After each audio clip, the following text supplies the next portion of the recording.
Good afternoon. My name is Jovita Dominguez, Chair of the Education and Licensing, and I'd like to do some roll call. I have President Trujillo. Trujillo here. And Member Tricia Nguyen, When present. our EOC Loretta Melby, and Dr. Marianne McCarthy, I'm here. and Reza Peshuhesh. Reza Peshuhesh, Legal Counsel. Here. Thank you. And I believe we will start with 8.1. Yes, Correct. 8.1, Board BRN Moderator, would you take us to public comment, please? We will be opening for public comment now. Please refer to the screen share for members of the public to see how they should type in their request for comment. I've activated the question and answer feature. Members of the public can indicate they would like to make a comment by typing into the question box, "I would like to make a comment." Please remember, you will have 2 minutes to make your comments. I will not give a reminder as your time approaches. I do not want to interrupt you nor cause you to lose your train of thought. I will mute your microphone and inform you that your time has expired, and we'll move on to the next member of the public. I'll pause for a moment for members of the public to type in, "I would like to make a comment."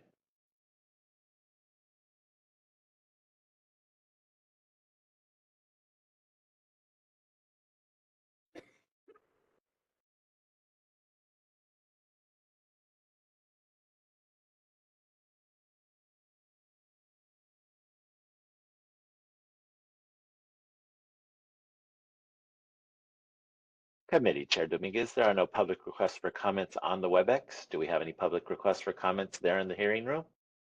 None here. Thank you. Would you like me to close this window? Yes, please. It brings us to 8.2 on the, to vote on whether to approve the previous minutes, and those were April 18th.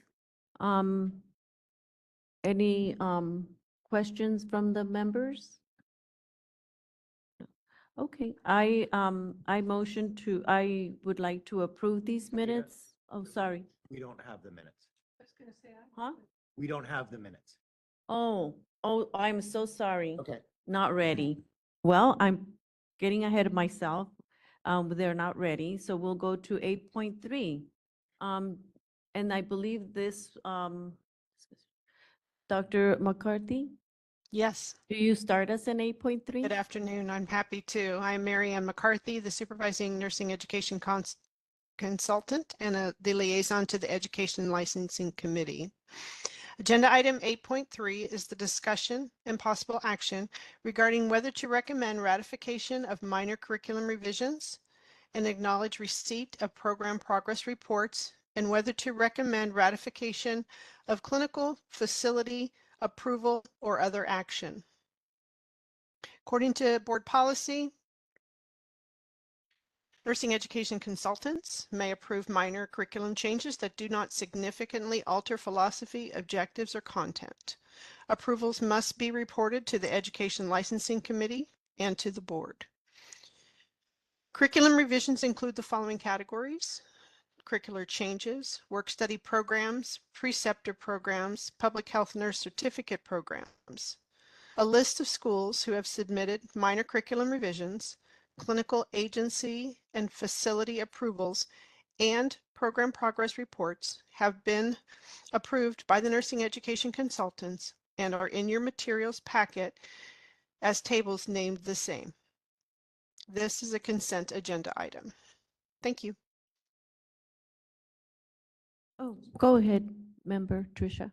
Thank you very much, Dr. McCarthy. I had just one question when I was reading through this over the week.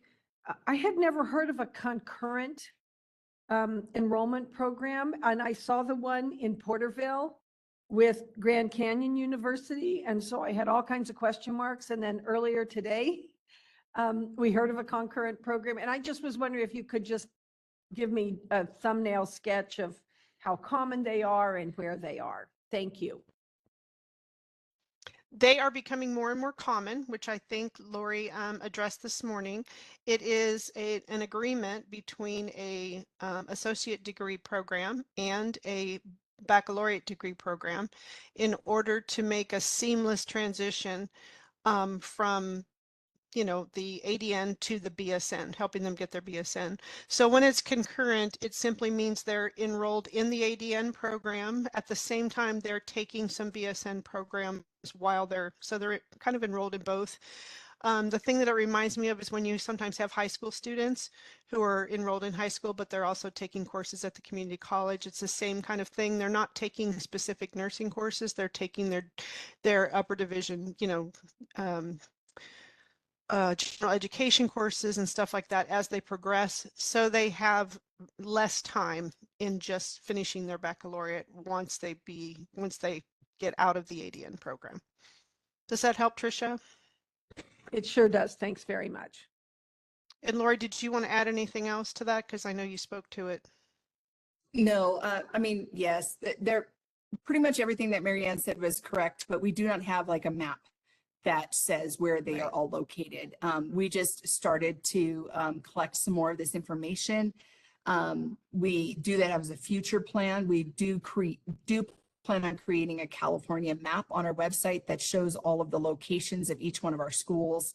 And then with enrollment numbers, tuition numbers, et cetera, that you can get on a hover over.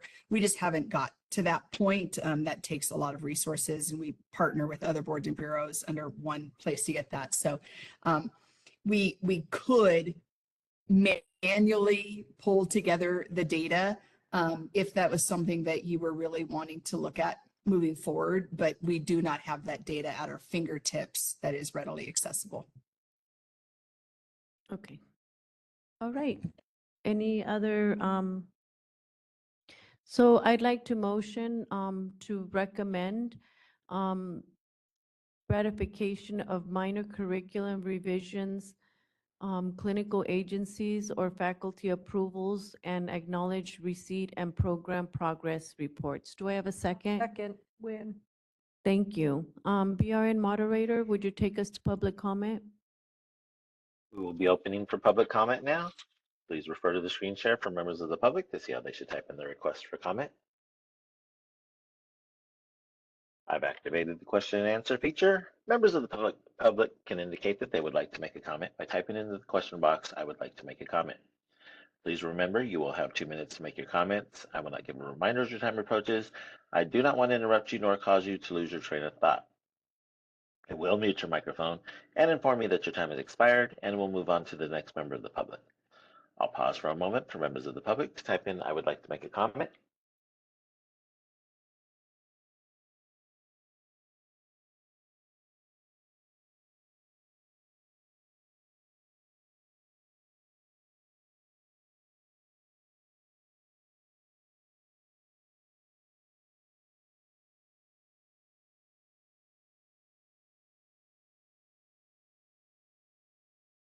Committee Chair Dominguez, there are no public requests for comments on the WebEx. Do we have any public requests for comments there in the hearing room? None here. Thank you. Would you like me to close this window? Yes, please. I'd like to take it to a vote. Jovita Dominguez votes yes. President Trujillo? Trujillo votes yes. Tricia Wynn? Wynn votes yes. Motion carries. Thank you. Thank you very much. Agenda item 8.4, discussion and possible action regarding whether to recommend approval, acceptance, or other action for approved nursing programs. There are 3 categories under consent agenda items today. 1 is continuing approval of pre-licensure nursing programs. 2 is pre-licensure nursing programs doing unit adjustments or other curriculum changes that do not have an enrollment increase. And the 3rd is clinical practice experience required for nurse practitioner students enrolled in non-California based nurse practitioner education programs. The BRN staff have received and reviewed all documentation from the program requests listed in agenda item 8.4 above. Information on these requests is on the lists provided in your materials packet. These programs have met all board rules and regulations related to their request and are consent agenda items. Thank you. Trisha Nguyen? Mary Ann, are we doing the entire list in one motion? I just had a couple of questions on a couple of the programs. Should I just run through them? You're welcome to pull out whatever you would like to pull out. And if we Well, need to make a I'm not separate saying motion, I we will. oppose. I had a couple of questions. So No, maybe no I'll just problem. work through. Absolutely. Thanks. Pull them out. Thank you very much. Mhm. So on Chamberlain University, on page 22, I was surprised at how high the attrition rate is in their item. Should I just keep going? I mean, they're all pretty minor. I'll just mention really quick on attrition rates, we don't have any authority over those. So we would not be able to put them in a non-compliance or hold them out and require them to do any action. We are able to report them because our board can take those into consideration for enrollment increase only. Okay, thank But you. it is Okay. just data sharing as we have no authority for that. Okay, thank you for that. Just real quick, I think that's something that could be pertinent if you were considering like Yes. certain types of decisions, but But not Yeah, these ones. enrollment. Okay, thank Yep. you. Thanks, Reza. I appreciate that. So on Fresno City College, I was surprised at how low the NCLEX pass rate is.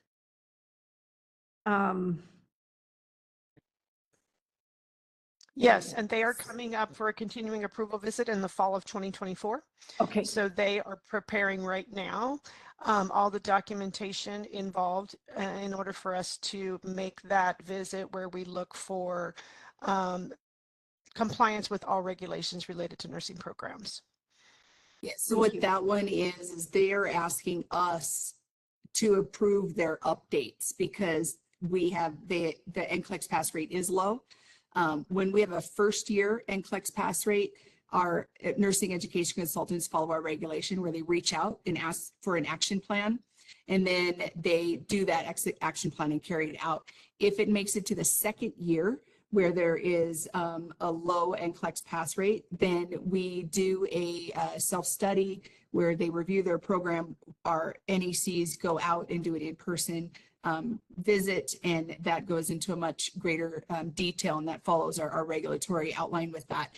This is a 1 year less than 75, and this is not for continuing approval. Fresno City College has actually identified areas that need addressed, and they're asking us to approve those changes. thank you very much. Welcome. Sure. That's the end of my comments on this item. Thank you. Okay.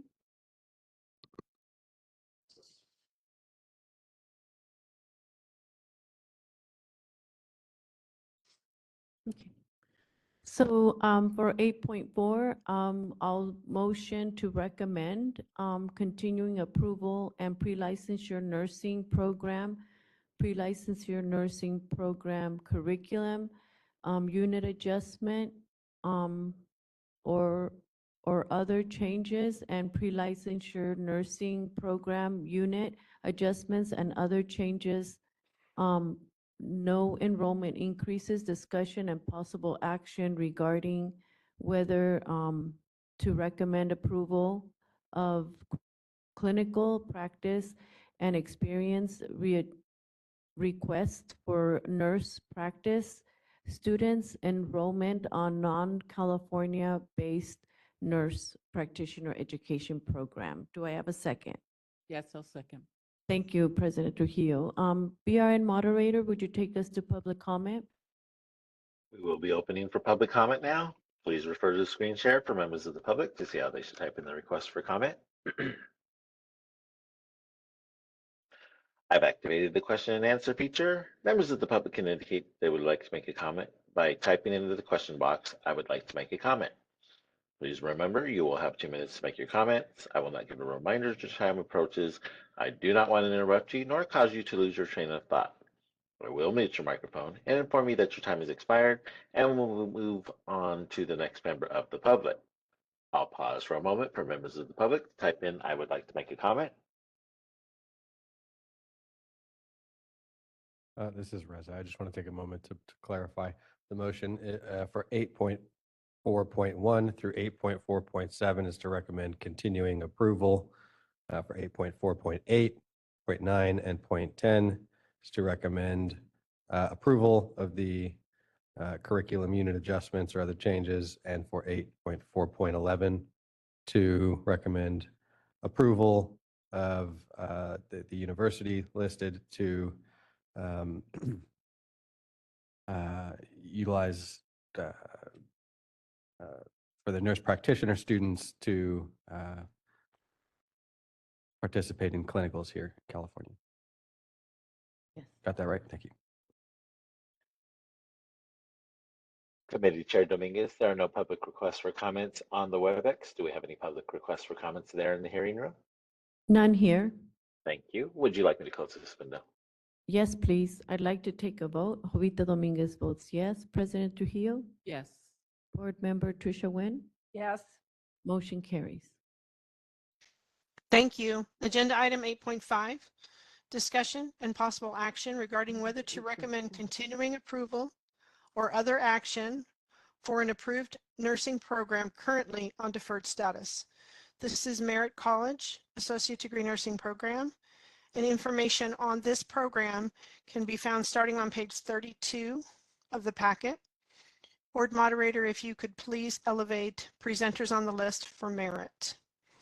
Merritt College had a regularly scheduled continuing approval visit in February of 2023, and they were found to have one major noncompliance and 7 related BRN noncompliances.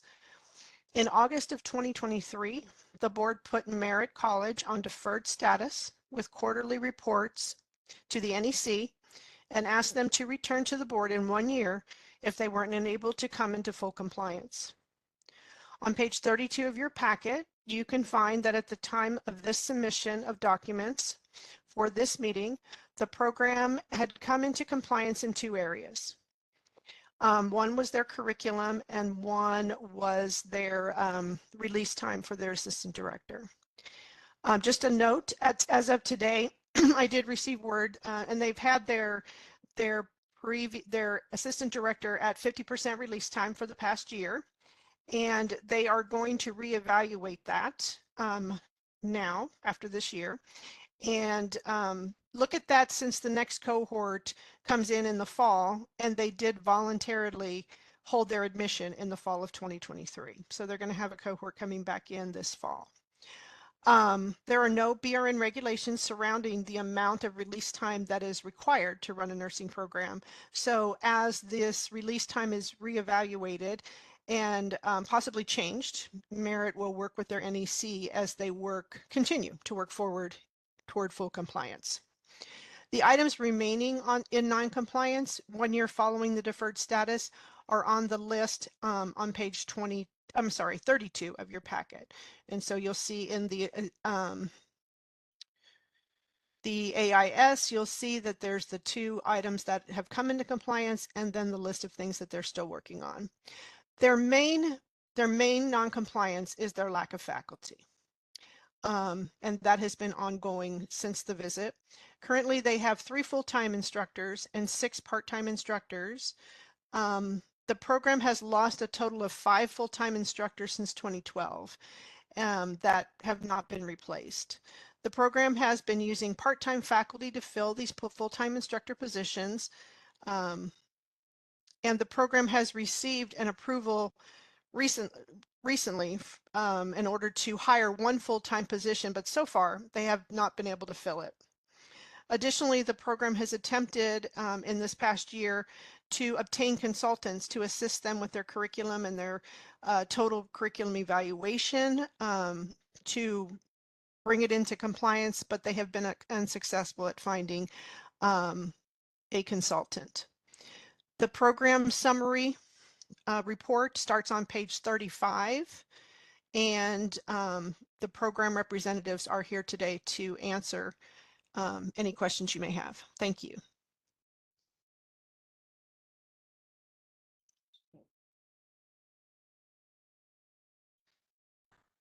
Hi, this is Dolores Trujillo, and I have a question.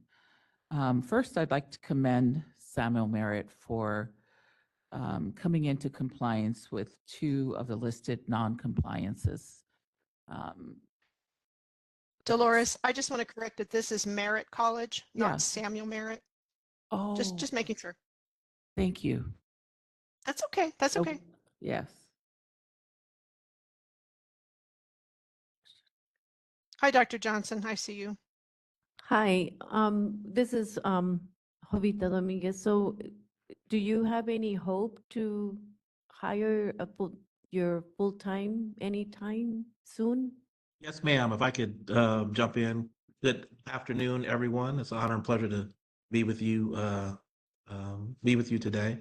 As was stated, my name is David Johnson. I have the honor and pleasure of serving as the president of Merritt College. And actually related to that last item, and of course, everything is always pending board approval, but I'm very pleased to share that we've actually hired a new nursing faculty member. Her name is Miss Monica Mofidi, and pending board action on what's next Tuesday would be the 25th, I believe.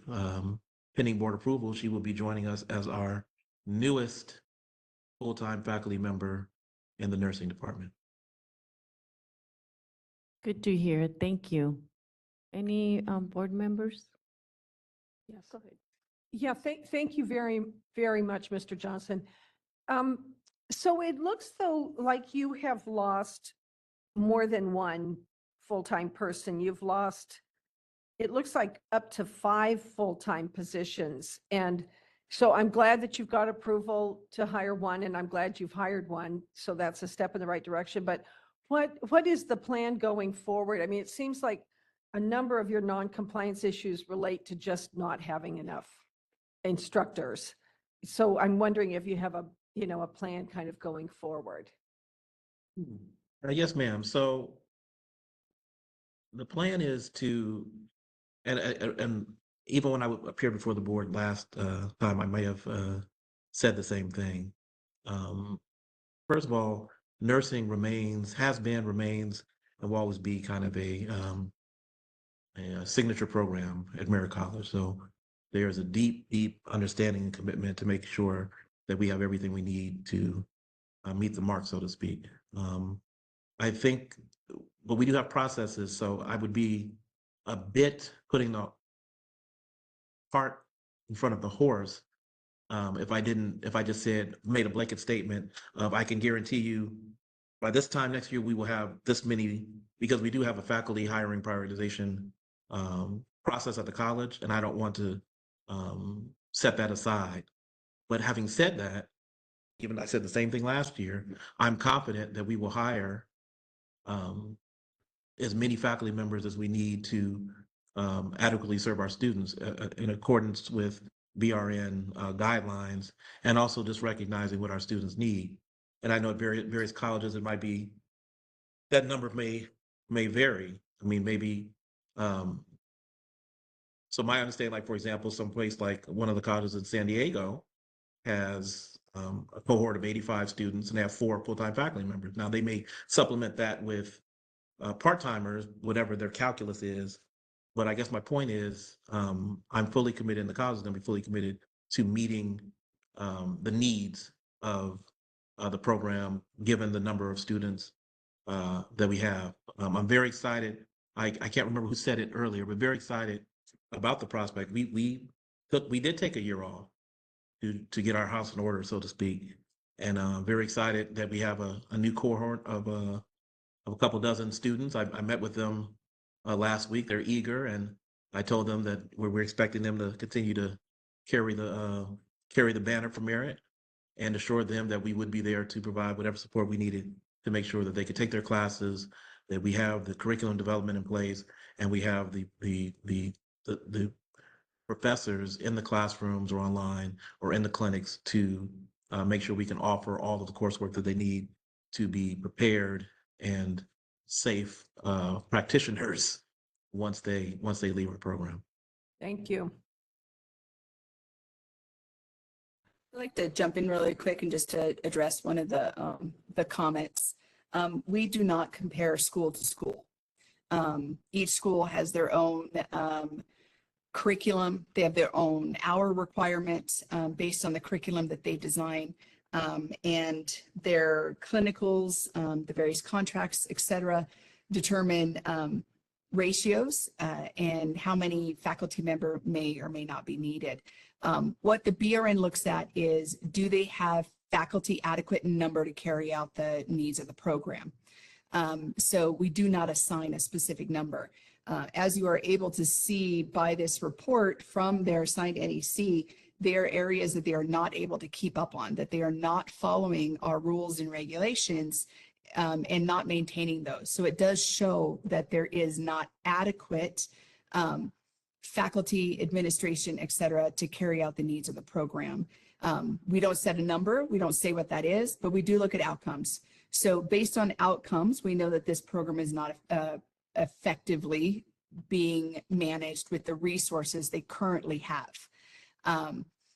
They can, it might just be the matter of additional release time. It might be the matter of hiring 1 or 2 people, faculty. It may be that they need different support staff.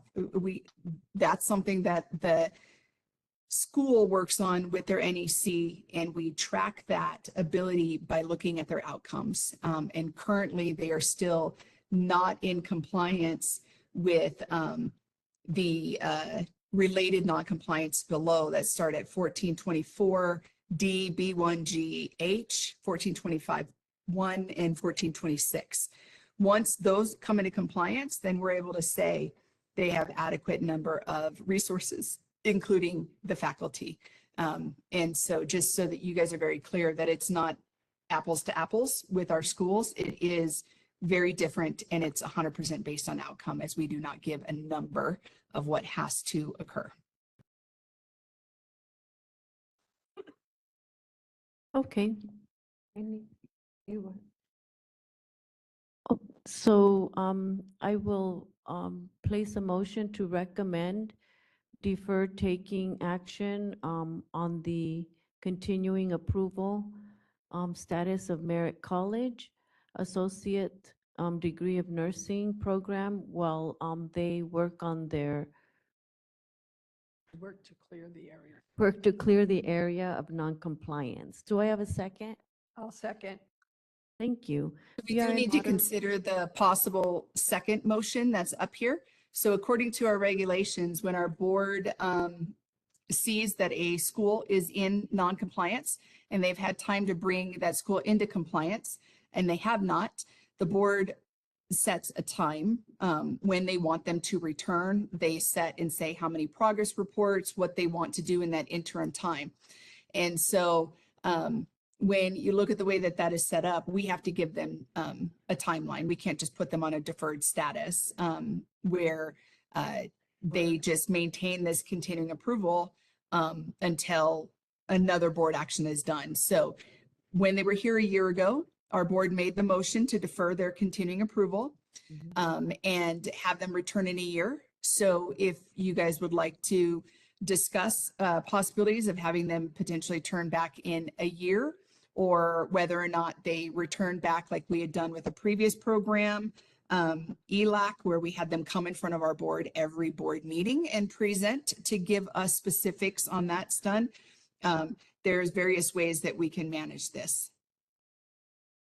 And if I also could add, Jovita, if you guys do want any more progress reports that we get to put on the ongoing list at every meeting, regardless of whether they have to present or not. Thanks. Marianne, would it be possible to say to be back in 6 months, or is quarterly reports more adequate? It's I think it'd completely be a up to you. combination of And they both. could do both, yeah.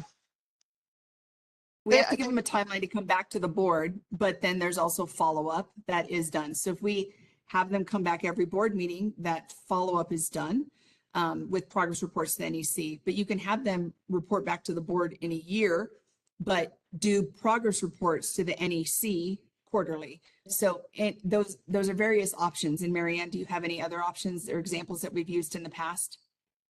No, but it's key to know that this is not a quick fix. First they have to hire faculty, right? Which Mhm. is, we've heard plenty of times about the difficulty in hiring faculty.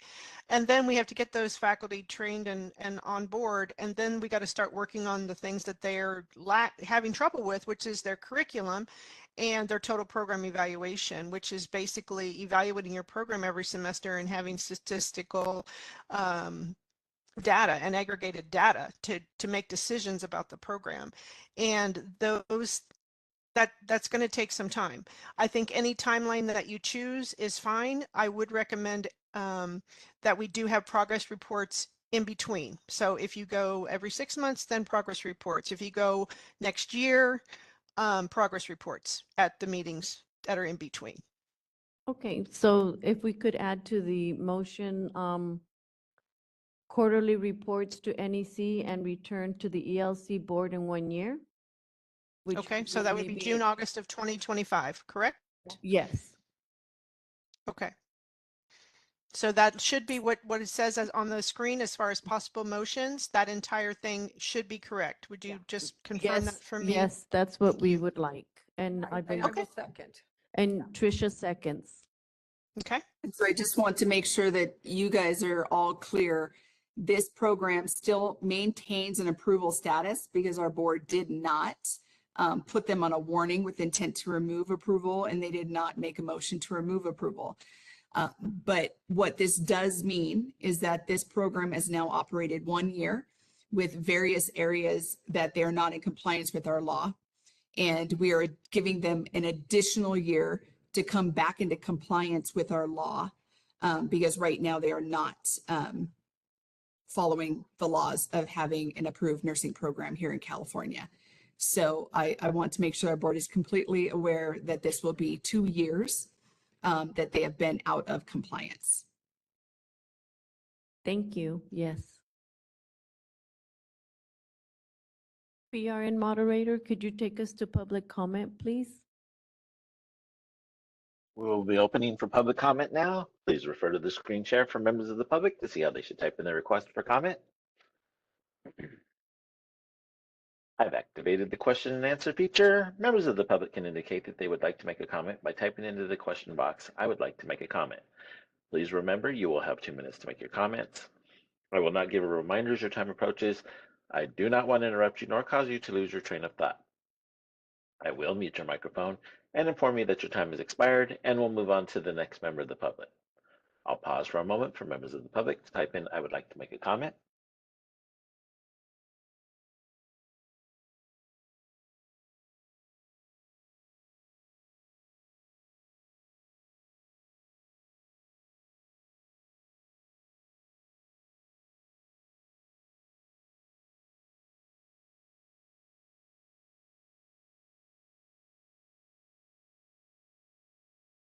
Committee Chair Dominguez, there are no public requests for comments on the WebEx. Do we have any public requests for comments there in the hearing room?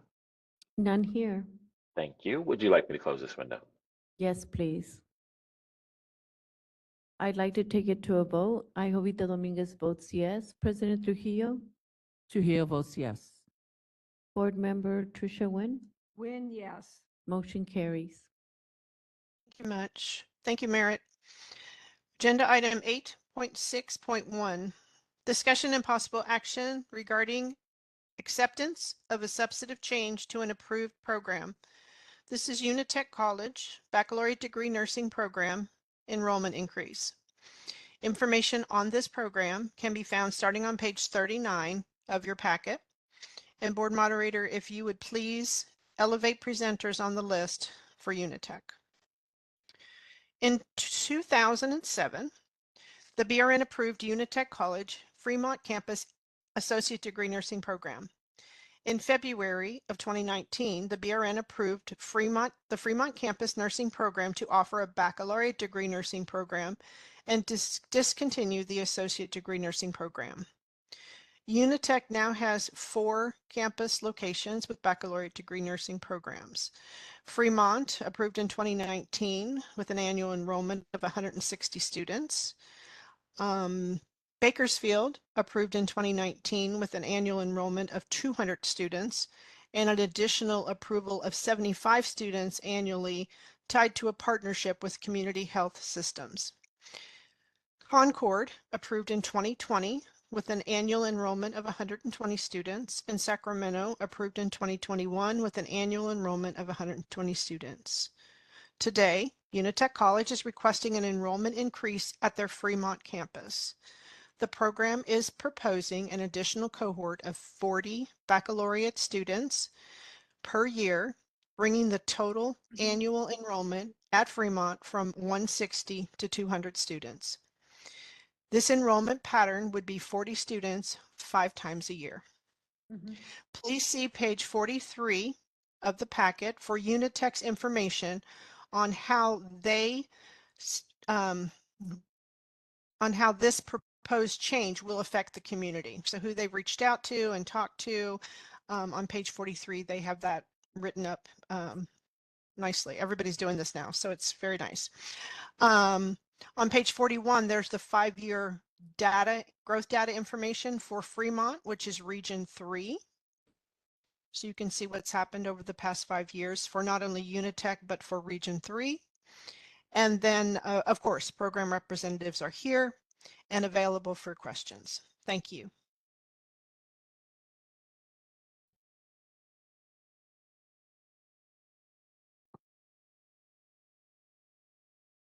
Hello.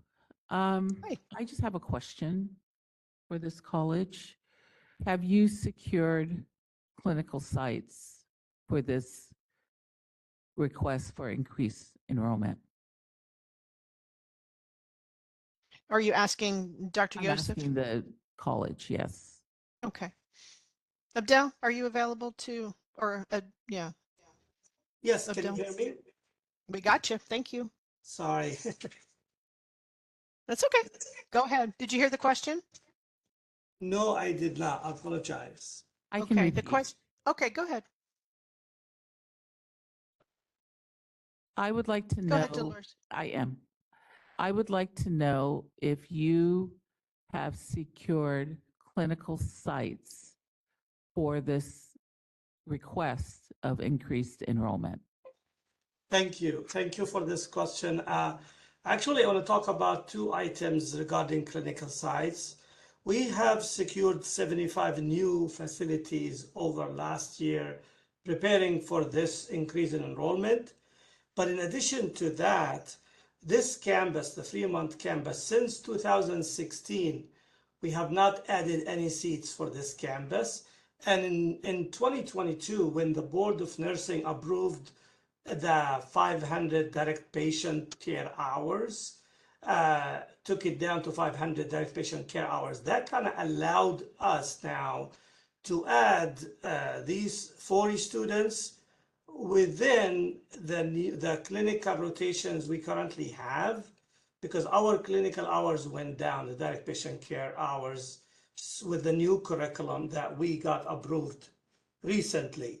So we, in addition to increasing 75 new facility, we also using the current rotations and the current clinical facility agreements, and the hours for direct patient care went down with the new curriculum, and that kind of opened the space for us to accommodate these 40 students after, of course, the board approves the increase. Have you contacted other schools in the area Absolutely. regarding the clinical space and possible impaction? Yeah, that's a great question. Thank you. We actually been working on this since last year, November. And since November last year, we have presented this increase in enrollment in the Health Impact Nursing and Partnership Consortium meeting in March and May. We also have communicated with several schools, including Samuel Merritt, College of Marine, San Francisco State University, the College of San Mateo, Toro University, Pacific Union College, San Jose State University. I actually spoke to the dean myself, Dominican University. So we have been working with other schools, also Ohlone College Evergreen College. We also worked with some schools that they just added cohort, adding students lately, and we worked with them on their, project to add seats. We have a couple of schools that added seats in the last year or so in that region, Region 3. So we've been very active, reaching out, talking to schools about our plan, and it's been like we've been working on it since November last year. So just to clarify, you have talked to these schools about your Yes. plan to request an increase in enrollment. Is that Yeah, what you're saying? Absolutely. We sent an email first to all the schools within 50 miles. Then we started reaching out to them individually and I talked to San Jose State University dean, and I met with her at the CACN conference, talk about it. Our VP of clinical management met with Ohlone College, Evergreen College. We also, as part of us participating with the Health Impact, academic practice partnership meeting, we presented that in the entire meeting, and they were like all the schools were there, and we have not received any concern or any negative feedback. Our strategy always to collaborate and work with other schools and see what we can do to help them, continue teaching, because our goal is to increase the number of licensed nurses. So if we impact other schools, we will not achieve that goal. And Thank committee, you. just to refer you to page 43 in the packet, if you want to actually see the written documentation that Unitech has provided as materials. Thank you. Thanks, Marianne. I did see those couple of paragraphs. I sometimes wonder if no one raising a concern is the same as, kind of being okay with it, but I appreciate your efforts very much. I really wanted to talk about your NCLEX pass rates, which, relatively speaking, are fairly low. And I'm wondering about kind of a large increase of students when you're not really kind of performing the same as your peers are. Well, the last 2 years, we had an NCLEX pass rate annually, 84 and 81. And the most recent NCSBN report, the last quarter, it's 93%. And that's an NCSBN report that the Board of Nursing sent to us. So, and we have a lot of resources around, NCLEX success. And we developed a conceptual framework called Triangle of Success, where we are really working on dedicating NCLEX success coaches, and that's by ratio to students. So whenever we add more students, we add more NCLEX success specialists. So, and our NCLEX pass rate, we always strive to stay in the 90, and the last quarter, the NCSBN report is 93, and Dr. Marianne can maybe verify that.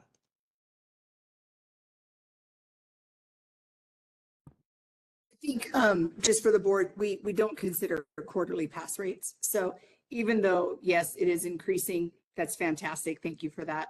And I'm glad that you're looking at your quarterly pass rates and can talk to them. That's commendable, because we have some people that can't. So I know that that's on your radar. One of the things to bring to the board's attention is, these are students that are taking this test when we've got the annual pass rates from 22-23. Look at that we close that out in June of 2023. So that is reflective of the students that graduated at that point. This is a program that's at minimum 2 years, right? I think your BSN program is 3 years. Is that correct? So these are the students that were educated through COVID. Nationwide, we were told by NCSBN that there was about a 10% NCLEX pass rate drop overall. Do you know what your NCLEX pass rate was prior to COVID? Prior to COVID was 92%. 92. Yes, annually 92%. And that was your associate degree, is that correct? Well, we switched. Which is the same pre-licensure content. Exactly, yes. We were Yes. 92 Yep. and we went to 84, 81, and quarterly, we're monitoring that carefully. And we can see that, that all the resources we put together is working. Thank you. Appreciate it.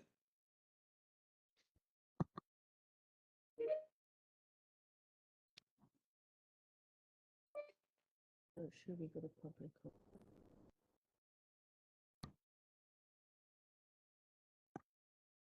I am inclined to go to public comment before we do a motion on this increase, if the committee members agree.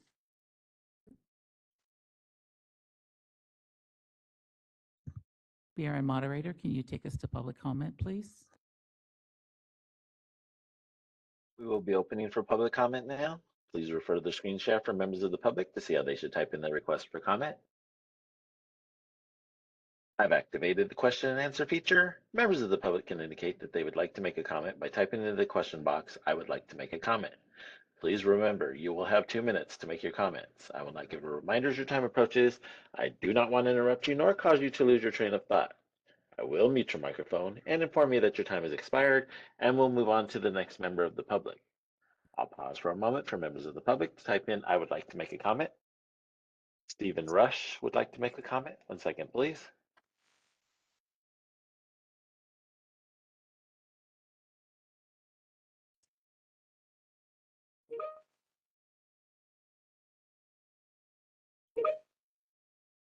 You hear me okay? Yes, sir. Go ahead. All right, thank you. My name is Dr. Stephen Rush. I'm the Dean of Nursing at Samuel Merritt University. We currently have nursing programs based in Oakland, Sacramento, and San Francisco Peninsula, and we'll launch our first cohort of students at our Fresno campus later this fall. I'm concerned that no discussions regarding Unitech's enrollment increase or request for enrollment increase and the impact it would have on clinical placements for existing schools have occurred with representatives of Unitech, although it was referenced on page 43 of your agenda today that those discussions have occurred.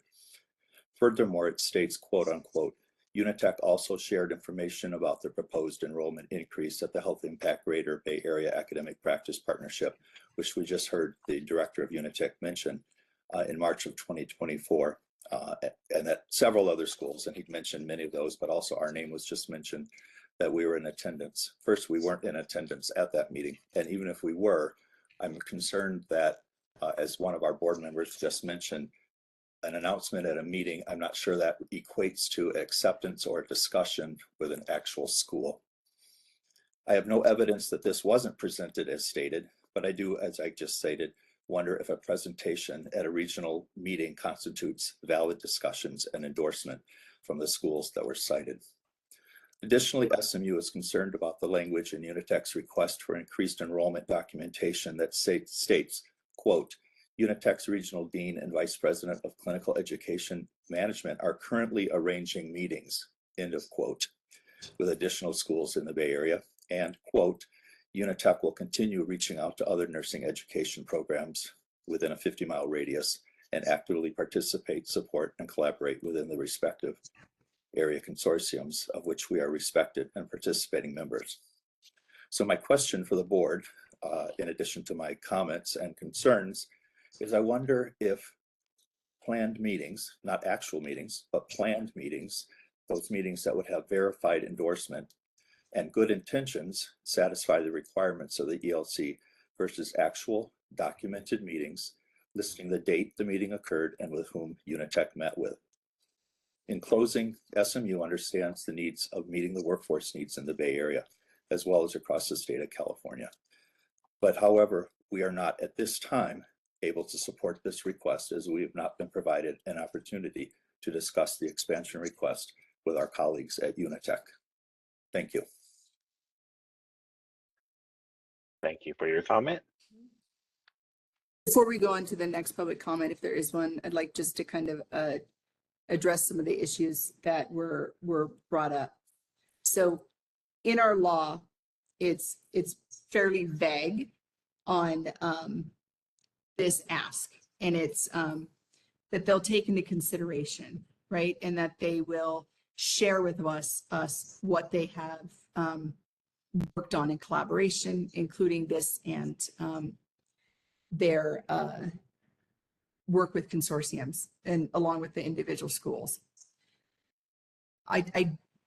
We would have to have a regulatory package that would state what specifically is acceptable if our committee was to define what we would actually want to see specifically from the schools. So I just wanted to call that out. Additionally, I would like to bring to attention our California State Audit report that we received in July of 2020. And one of the recommendations, and so this is why I want to make sure that our board is not going to make a decision to move more towards that, is one of the recommendations. It said that we are to immediately stop. And I'm trying to find that for you guys, and I can read that to you. But it was to immediately stop requesting letters of support or non-support from our schools. So I just want to make sure that that is out there as well. So we have to be careful with what we're allowed to do and take into consideration without regulation. So hopefully that helps. Ms. Melby, would I be able to speak to the comment? We want to continue public comment first before we go back to you all. We want to make sure they all have a time. I was addressing our board so that they knew what we could do legally and what we could not do legally. Appreciate it. Committee Chair Dominguez, there are no other public requests for comments on the WebEx. Do we have any public requests for comments there in the hearing room? None. Thank you. Would you like me to close this window? Yes, please.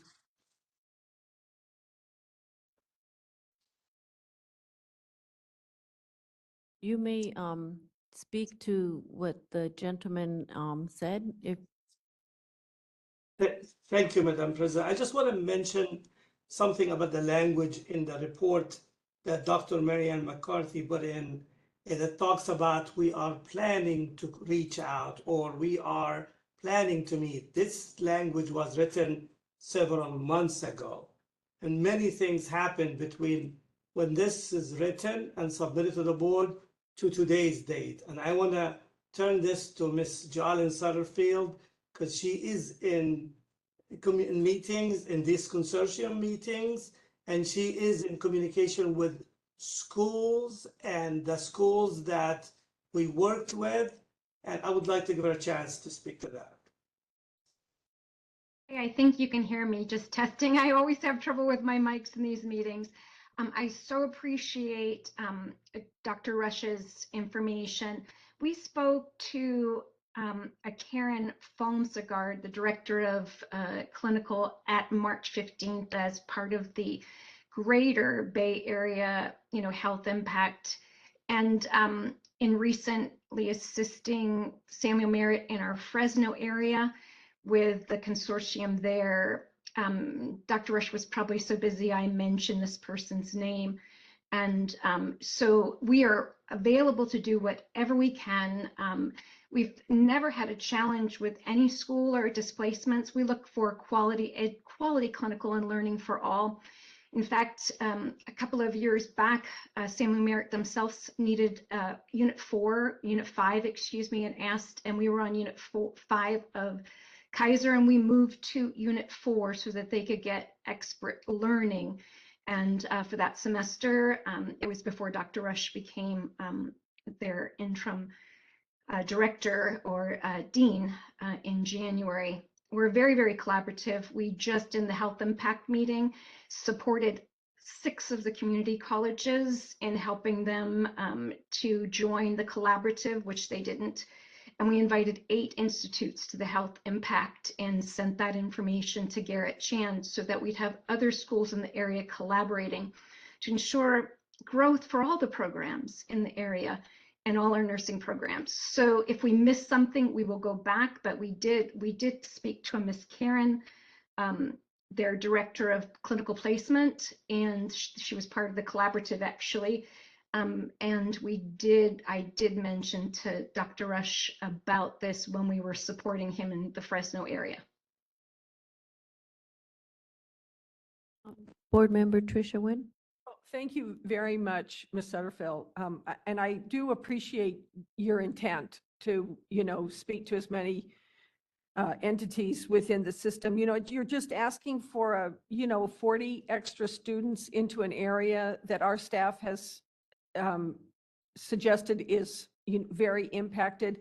In the last 2 years, we've already approved over 300 new students. So we're very, very sensitive to clinical placements and not disrupting other universities and colleges when we approve these. So 40 just feels like a lot, especially when we're not really clear on what the conversations have looked like. So that's kind of where I'm coming from at this point. Can I speak to that for a minute? Like the Region 3 had 249 new students in the past 5 years. And since 2020, there was only 17 seats added at Los Matinos and College of Marine in our area, which is about 50 miles away from our Fremont campus. And I want to go back to the concept of clinical hours. With the drop of number of clinical hours, with the new curriculum that went down to 500 minimum direct patient care, we have about 60, we went down about 60 hours per student, and we have 300 students enrolled in this campus. When we do the math with the hours, the amount of clinical hours freed just by the rule change in the direct patient care would allow us to accommodate these 40 students without impacting other schools. And that's really critical, and we really appreciate the board advocating for this specific direct patient care hours that help us accommodate more students. I want you also to know that we are the largest vocational nursing program in Northern California. We have a vocational nursing program in Fremont and San Jose. And most of the students who graduate from our vocational nursing program, they come back and we provide them with a scholarship to join our BSN. 75% of our BSN students are our VN graduates. So we created a pathway for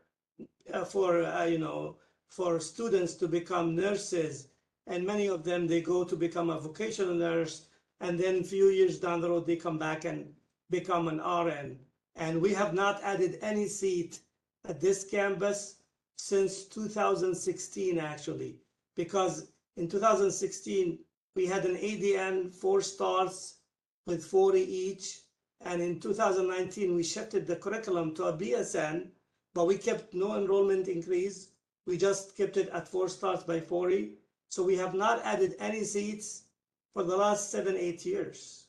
And we have been preparing, working diligently to be able to accommodate this number 40. And we do appreciate the Education Committee and the board members to really consider all the efforts that we put together. We have been working on this proposal for a while, and we have schools that we reached out to, and we have documentation. It's all in the table.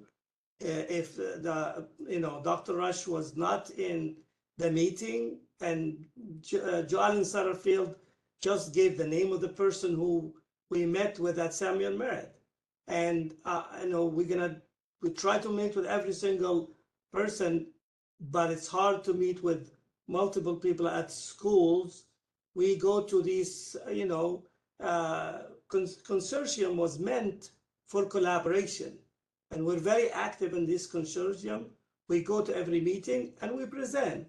And this is more of announcing to the public that we're going to have an additional cohort. I have not received any email from Dr. Rush raising his concern or his staff about this increase. If he heard about it in the consortium, he should have reached out to me or to Joe Allen, but his, in charge of clinical placement, his staff didn't raise any concern with Ms. Joe Allen Satterfield. So I would like you to consider all these facts. May I just add too, that we'll be utilizing our current existing clinical that Fremont has been using without displacement of any program. So that's the beauty of this. Although we are, always out there, looking for new partners, we ensure quality clinical for all, equity for all. And at this point, we have no other schools that we have ever displaced. And that is our mission to continue, if that helps.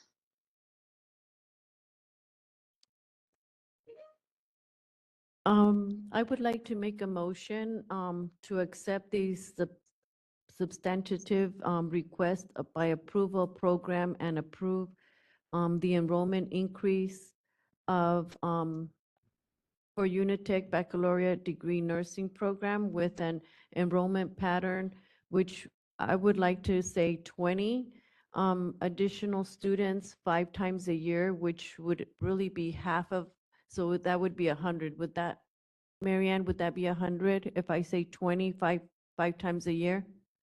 Yes. Okay, do I have a second? But that, sorry.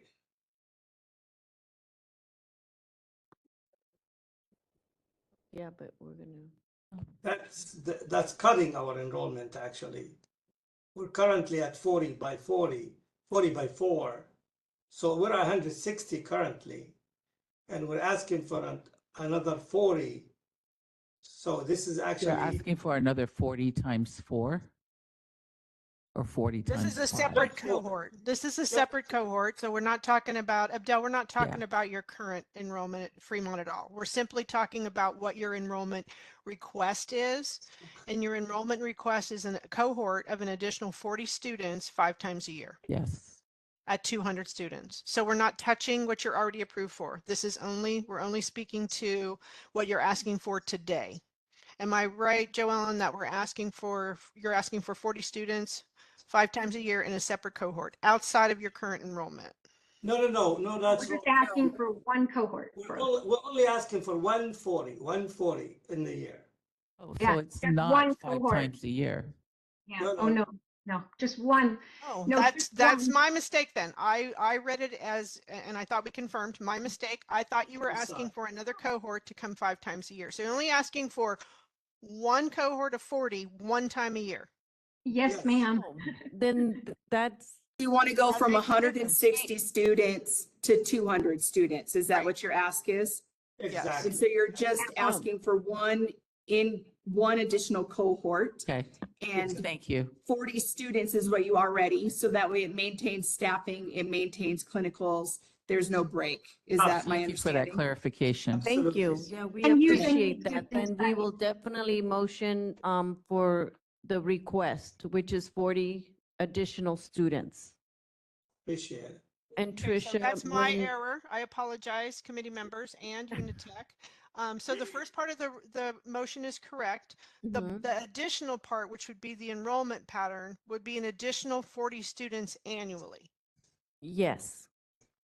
Correct. So I think to be clear, because we are changing their enrollment pattern, and I know it's not up there for you guys, and I missed this as well, and so did Marianne. So to be very clear, you guys are moving from 40 students 4 times a year to 40 students 5 times a year. Correct. No, So that is what needs to be as part of the motion. Yes, Is okay. that you have recommended to accept the substantive change request by the school. You approve the enrollment increase for Unitech BSN program. And that is to move from 40 students 4 times a year to 40 students 5 times a year. My apologies. I will update my AIS and stuff for August so that it reads clear then. Thank you for your help, everyone. Sorry, I just want to clear in my mind also. We're only asking for an increase of 40 students Correct. Over the course of the year. over the course of a year. A year. What I was missing is that they do want to add a cohort, but they were already doing 40 students 4 times a year. So they want to add one more cohort. So they want to do 40 students 5 times a year, which is only 40 more students. Lori, is So there a on the- consortium? On the agenda item summary on page 39, it says today, Unitech College is requesting an enrollment increase at the Fremont campus to address the growing interest and demand for the BSN program. The program is proposing an additional cohort of 40 BSN students per year, bringing the total annual enrollment from 160 to 200 students with an enrollment pattern of 40 students 5 times a year. Plan start And you know date what? is September My 2024. my So the- AIS is correct. I just didn't do AIS the is motion correct. correct. The data sheet I'm only is half correct. wrong. I'm only half wrong. Yes, so all of your materials that the board has had to review prior to this is accurate. Your AIS is correct, your data is correct. The error is only on the PowerPoint presentation in front of you.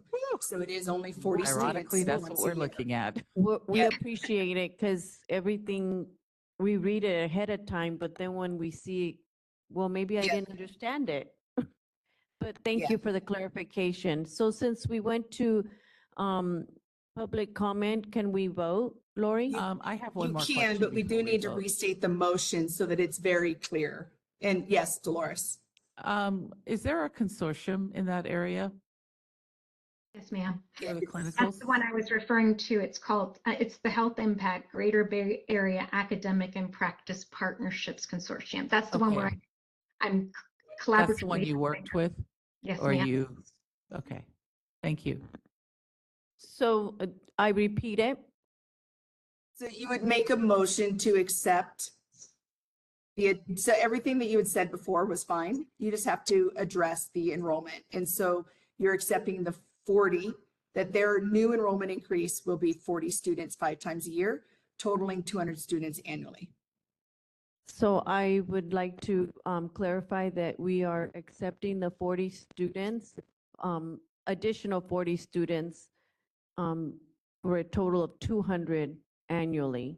Do you still want a second? And changing their enrollment, so you have to address the enrollment pattern. Right So now, that- their enrollment pattern is 4 times a year. They're going to 5 times a year. So So additional in the 40, motion, it has to say 40 students 5 times a year to equal 200 students annually. okay, so the additional 40 students 5 times per year. No, not, sorry. I'm so sorry.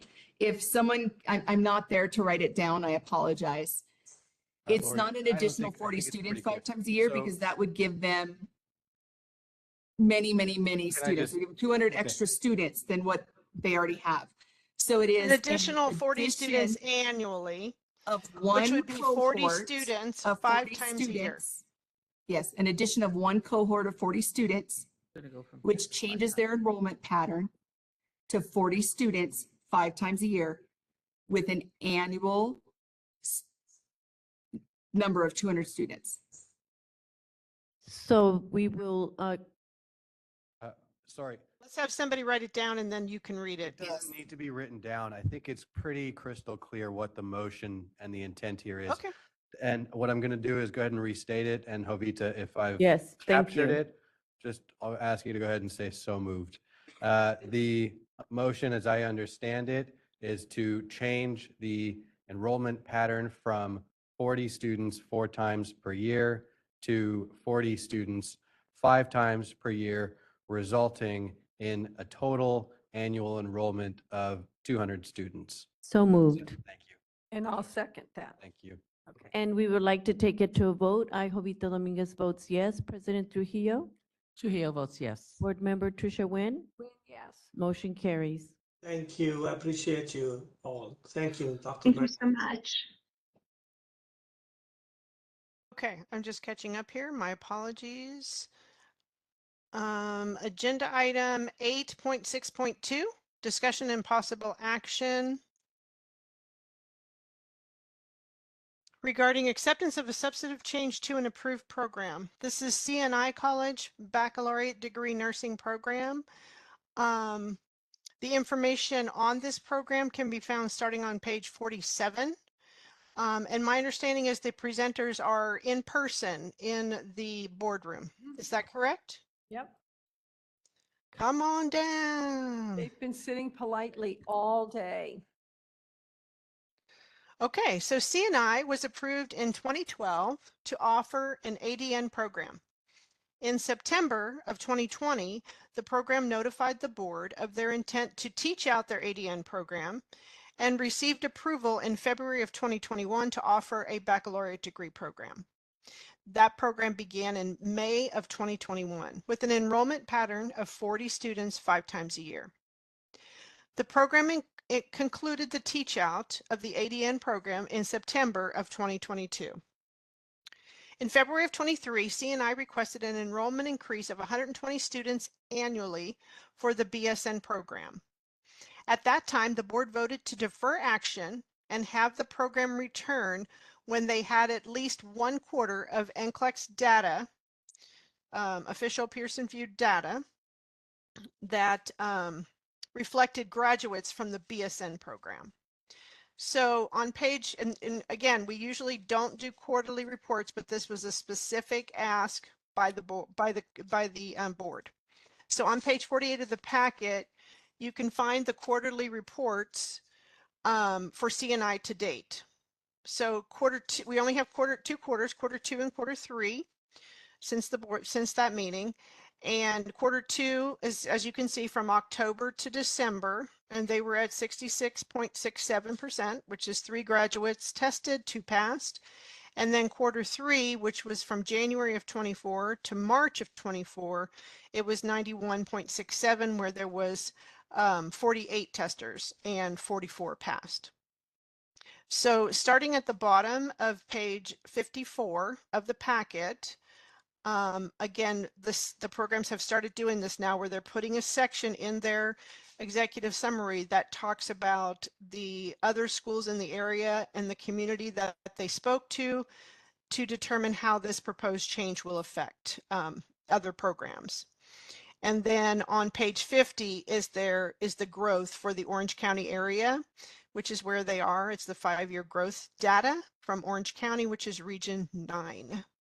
And as you know, Annabelle and Sylvia are here in person to answer your questions. Thank you.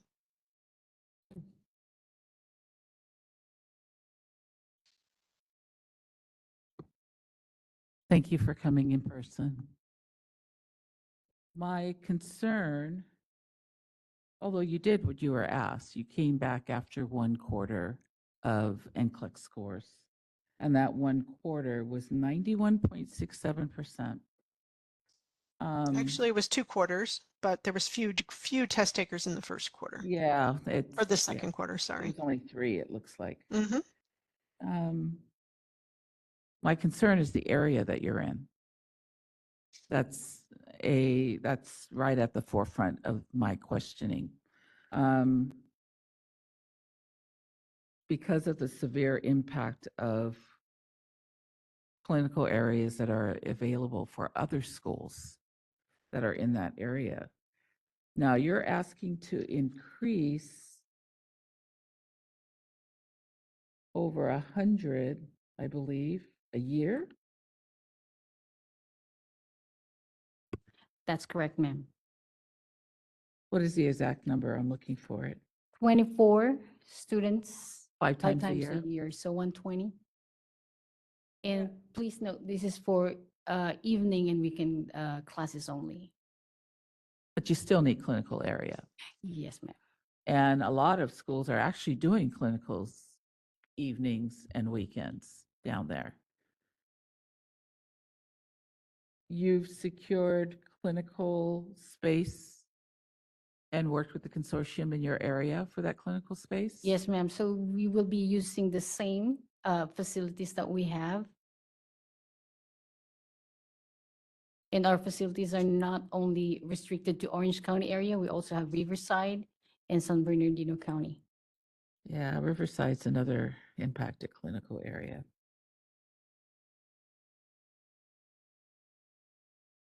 Do you have any questions? Could you tell us a little bit about your, conversations with some of the other programs down there in how to avoid kind of bumping into one another? Actually, there was an email sent last July 2022 at the Orange County and Long Beach Consortium among 26 academic members. And two of them questioned the impact of the clinical placement. And again, we will be using the same clinical facilities, so it will not greatly impact all other schools. And most of the schools we spoke to, they request more students on weekends. And we also have a demand on our student population. They want to come on weekends. So that's why we are opting to do the weekends, because our students want to work during the day and come to school in the evenings and on the weekends so they can do their normal family. So that's the reason we're going for the 24 students on the evening schedules. So is it possible with the cohorts that you have now, the students that are requesting this are part of your cohorts you have now, correct? Or no? So we are already have over our enrollment that we have. We have 40 students every 10 weeks, but we have more people enrolling. So we have like, not over the enrolling. Students are requesting to come. Do you have part-time schedule? Do you have a part-time schedule? Do you have a part-time schedule? And we don't, like in the evenings and on the weekends. So we're dedicated a team to be able to come on the weekends, instructors and clinicals, and at evenings, a supervising team. We're very strong with instructors, facilities, academic, our support in our college, to make sure that the students ensure all the education and the clinicals. So we don't have a gap on any of the resources that we have at our facility. We just need to help our students, and on the demand of the growth that is coming for our need, that's the reason we're coming here to request that 24. Like last time we took public comment first. Yeah. maybe we could do that. So how about dedicating one of the cohorts you have now to evenings and weekends to accommodate those So today students? we do open a class. We have 100 students applying for the 40. 100 students are applying every time that we do a class. So we turn away all those other students. They go to a wonderful colleges, I'm pretty sure, but we want to serve those students because we have our great facility. We have all the resources. We have everything that we can provide. And we were here a year ago when we came back, and now we're back because we wanted to show. So we're very dedicated. I've been at the CNI College for 30 years, and we're fully committed on helping our students and the resources that we have in our testing. And I know Annabelle can testify to that. She's wonderful with all our students and faculty. I have, I personally contact each graduating student, making sure that they will succeed, not only in NCLEX, but also getting jobs. That's why I'm very proud to say that our NCLEX pass rate will, and I'm pretty sure I'm positive that it will still improve. Are you okay if we do public comment? BRN moderator, would you take us to public comment? We would like to do public comment before we make a motion. We will be opening for public comment now. Please refer to the screen share for members of the public to see how they should type in the request for a comment. I've activated the question and answer feature. Members of the public can indicate that they would like to make a comment by typing into the question box, "I would like to make a comment." Please remember, you will have 2 minutes to make your comments. I will not give a reminder as your time approaches. I do not want to interrupt you nor cause you to lose your train of thought. I will mute your microphone and inform you that your time has expired, and we'll move on to the next member of the public. I'll pause for a moment for members of the public to type in, "I would like to make a comment."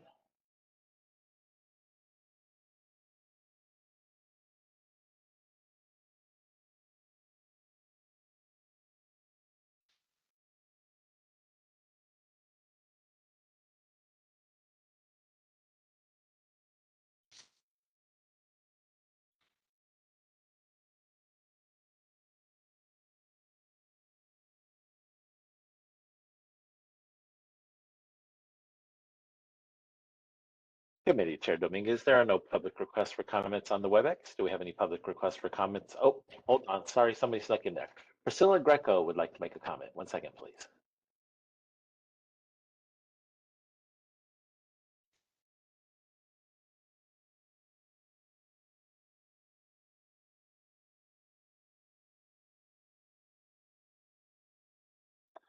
Priscilla, somewhere on your computer screen, there is a window that says unmute me. If you have other windows open, you'll have to close them or minimize them all to see that one.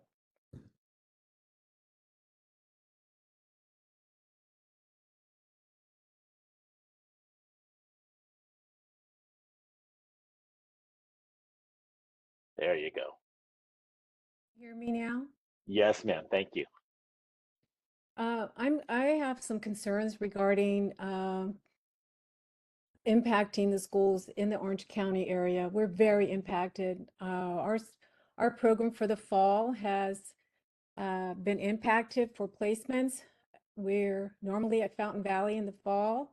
We're no longer there at Fountain Valley. So that is really impacting our program. So I don't know where their placements have been approved, but I just want to share that we're very impacted. So I hope that would be a consideration for the board to look at the schools in the area that will definitely be impacted. Thank you. Priscilla, what school are you from? I'm sorry, I'm from Pacific College. I'm the director of the ADN RN program. Thank you. May I make Thank you for, go ahead. Any more public comments? No, there are no requests for public comments on the WebEx. Do we have any there in the hearing room? None. Okay, thank you. Would you like me to close this window? Yes, please. Dr. McCarthy, I have I mean, it's kind of difficult for us to kind of figure some of these things out. So this is a large request. I mean, I think it's 120 students Yes. a year in an area that we know is highly impacted. We're told by the applicants that they have, talked to people and they have not heard concerns. We opened for public comment. We got one public comment. It's kind of hard for us to assess really what's going on. And I'm wondering if you could help us out a little bit, or if that's your role, or. Well, Lori will probably add more, but I can only base what I see in the data. That's really the only thing for me that's concrete. There's a lot of stuff. I mean, people don't speak up for a lot of reasons. People do speak up for a lot of reasons. Everybody is trying their best to do their due diligence. However, this is a very impacted area, and we have denied several schools in the OC, LA, San Diego areas because of data. So Lori, do you have more that you want to speak to as far as, other things besides data? I mean, for me, data is the only thing we have that speaks. So, we're of course limited by our law. And I'm sure Trish, you're very, very much aware of that, is we're able to consider resources, complaints, etc. This school is in good standing with our board. It is only limited by location at this point, and that would be addressing those resources. In this area, an increase of that many students would definitely be an impact. And when you look at how clinical sites are managed, and we might be able to get some more information from the school, is we used to have almost about a 10-to-1 ratio that was fairly consistent across that each clinical, if you had 10 students, that would be one clinical rotation, and you would need one faculty. But during COVID, that drastically changed, and post-COVID, more and more people we were hearing were down to about 5 students per clinical. So you need one faculty member and you need one clinical rotation for about 5 students.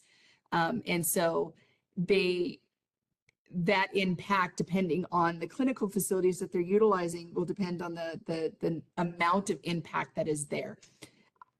We don't have that information. That would have to be done by the school. How do they plan to schedule this? Do they have the faculty to take care of each one of their rotations? Do they have the agreements from their clinicals partners that say they are giving us 3 additional days per week? And we're going to fill them with 6-hour clinicals. We're going to run 2 groups through on a single day, et cetera, et cetera. I don't have that information at my fingertips. They might have planned out that much in advance, and you would be able to get an accurate impact to that site based on their planning, their future planning. That yes, we're asking for an enrollment that is increasing by this much, but this is only going to require us to have 4 more faculty. It's only going to require us to use 3 more days, these shifts at these facilities. That kind of detail is granular, and I don't have that. But like Marianne said, it is data. That's all we have. And listening to public comment. I mean, stakeholders are it. And if there's a doubt that a stakeholder is raised, I think that needs to be considered.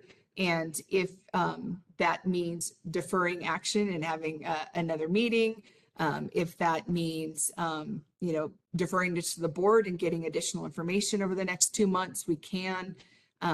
But you guys, as you exhibited earlier, where Jovita made the motion was to decrease the enrollment. So maybe you look at the impact, perceived impact that would happen here and just decrease the number. If that's something where, there's many factors that could be taken into consideration by you guys. Lori, do we have data on how many or other programs, I don't want to go off the top of my head, but other programs that have made requests in this area who were denied? Well, we had the 2 feasibilities for Homestead and Westcliff that were in this area that we had them look elsewhere. We did not grant West Coast University's enrollment increase at the full request that they had asked. And there are several, and I think even our next agenda item is for the same area. Is that correct? Yes. Or is it a different one? I know the next agenda item is only asking, I think, for 10 additional students. But it's still in the same, but it's still in that area in area. Los Angeles. Yep. Yeah. So like the next one is 10 students twice a year. And again, these are different. LA is a very large area. So I think pulling it up and looking at the various locations is something as well. These decisions are not easy, but that is. I also agree with Lori that we can't just look at one single day of public comment. I think we have to look at public comment for areas over time, because not everybody can come and speak every time. Now we encourage them to. I mean, everybody's always welcome, but I don't think it always happens. So I don't think Los Angeles County or Orange County have like magically opened up in the past, just this month. I mean, that's just my. Thank you. Thank you, Lori. Thank you, Marianne. Sure. I have a couple of questions. You had mentioned all the facilities that you do clinicals at, and that's fine, but you're also going to be increasing those slots at those facilities. How many students do you have in each cohort? Our existing cohorts have 40 You have students. 40? Yes, ma'am. Just from the previous comment, we're not using Fountain Valley Hospital. No, that's fine. That was given as an example. Right. Yeah. Thank you. That was my question. Yeah, it's not on our list. So do you have the faculty to take on this number Yes. Yes, So- ma'am. So we have. currently, or are you? We already have 43 faculty members in our staff as part of our team. We have 61 facilities, part of our team that we have contracts with. We have the resources. And the reason nobody comes into the comment to the area, because CNI College is well known in the community surrounding. We have a reputation.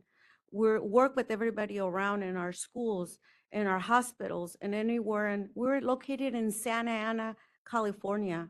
It's a part of the facility. Everybody comes from there. We're catering to all type of students, different type of needs. So I'm not saying that we're different than anybody else, but we're well known in Orange County, in Santa Ana. Our facility is unique. We're just like everybody else. Don't misunderstand me. But I'm passionate about it because we take dedication on it, and we have the resources, the facility, the instructors. We're not taking somebody's space or displacing anybody or anybody like that. The most important thing is we would just like to provide a flexible option for those students who are working and would like to fulfill their dreams. You know, really admire what you're talking about. I really appreciate your passion. But what we need to be aware of is if we allow one group to grow kind of exponentially, and you're saying you're not disadvantaging another program, and I know that's what you intend, but you don't really know if that's what happens. And if you're displaced, if you're taking up, you know, clinical hours that another program might use. So that's what we have to weigh. I totally appreciate where you're coming from, and I respect it. But we have, you know, we're sitting in a different seat, so we have to look at that. Understand. Thank you. Yeah. I would be more inclined to give you an extra cohort of 40 for your evenings and weekends versus the whole request for increased enrollment. Where I'm very concerned about this area. And as Tricia mentioned, we're sitting in a different seat than you are. And I know you're passionate, and I'm sure your students will attest to that. But we're looking at a picture that takes into other things into consideration, other schools into consideration. And this is an impacted area. Area 9 is an impacted area. I would be more than willing to look at an extra cohort for your evenings and weekends. I have a hard time accepting an increase of 120 students per year. That's a large request. I think one thing I want to jump in real quick, an additional cohort is a huge impact. That is another enrollment cycle, right? So that adds another, I know it's only 40 students, but that has to be fit in on a semester or quarterly basis, depending on their curriculum. So you would need more teachers, I mean, more resources, more classroom space, like it would be outrageous. I would ask if you guys are looking at decreasing their ask to maybe consider they already enroll 40 students 5 times a year. To look at, instead of 24 students, 5 students, 10 students, 15 students, and keeping their enrollment pattern the same, because that way the class size just gets bigger, but it utilizes the same classroom space. It utilizes the same faculty. It utilizes the same kind of enrollment process and keeps their entering and exits of the program the same. And so if you're looking at an increase of 40 students because they are 5 times a year, you might want to consider going up to 50 students so you can do 10 students each cycle for consistency. Because again, if you go off of that consistency and you do 10 students, four cycles, and then not the 5th one, it changes the faculty and the clinical ratio setup. So that I'm asking you guys to be mindful of that. Thank you, Lori. Appreciate that input. So I'd like to take a motion to recommend acceptance of the substantive changes requested by an approved program and approve the enrollment increase for CNI College Baccalaureate Degree Nursing Program with an enrollment pattern of an additional 10 students 4 times a year. 5 times a year is their enrollment pattern. Oh, I'm sorry, 10 students 5 times a year. I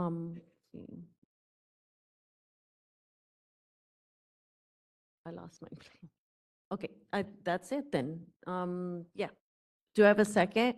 I'll second it. All right, and we already went to public comment, so I'll vote. Jovita Dominguez votes yes. President Trujillo, Trujillo votes yes. Board Member Tricia Nguyen, Yes.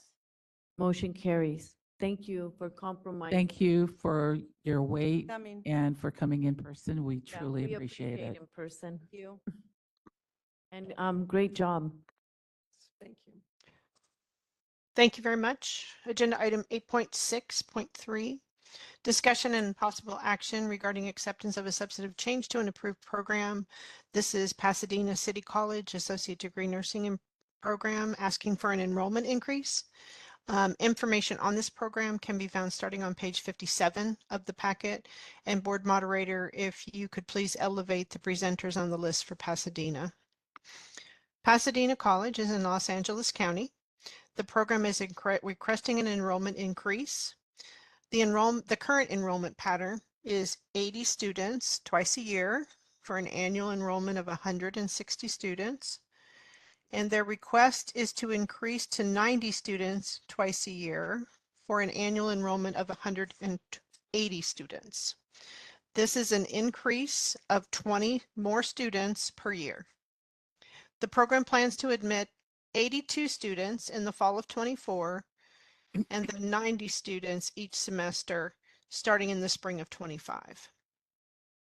Starting on page 63, number 5, you'll see in the packet again where this program is talking about who they talk to as far as programs in the area and how this proposed change will affect them in the community. On page 59 is the 5-year growth data information for Los Angeles, which is Region 8. Again, Orange County was Region 9, I believe, and this is Region 8. Still in Los Angeles, and the program representatives are here to answer any questions. Thank you.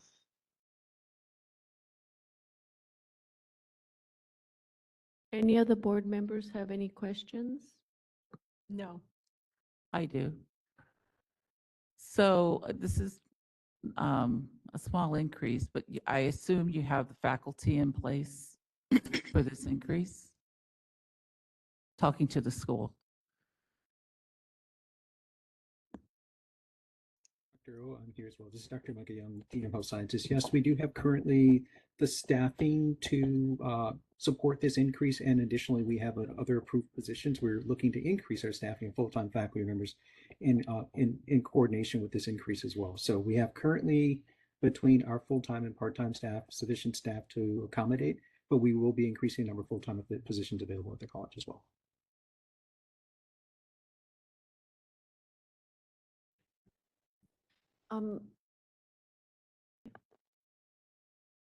I would like to take a motion to recommend acceptance of the substantive changes requested by an approved program and approve the enrollment increase for Pasadena City College Associate Degree in Nursing Program with an enrollment pattern of 20 students twice a year, 40 students annually. Do I have a set? That is a correct. Is that number accurate? I thought it was 20. I thought it was 10. It's Oh, yeah. 10 per 20 10 total. students right? twice a year. Yes, 10, let me rephrase, is that the number of enrollment would be 10 students twice a year So it would be an increase Total of of 20 20. students. annually. I'll second. Tricia Nguyen seconds. BRN moderator, would you take us to public comment? We will be opening for public comment now. Please refer to the screen share for members of the public to see how they should type in their request for comment. I've activated the question and answer feature. Members of the public can indicate that they would like to make a comment by typing into the question box, "I would like to make a comment." Please remember, you will have 2 minutes to make your comments. I will not give a reminder as your time approaches. I do not want to interrupt you nor cause you to lose your train of thought. I will mute your microphone and inform you that your time has expired, and we'll move on to the next member of the public. I'll pause for a moment for members of the public to type in, I would like to make a comment.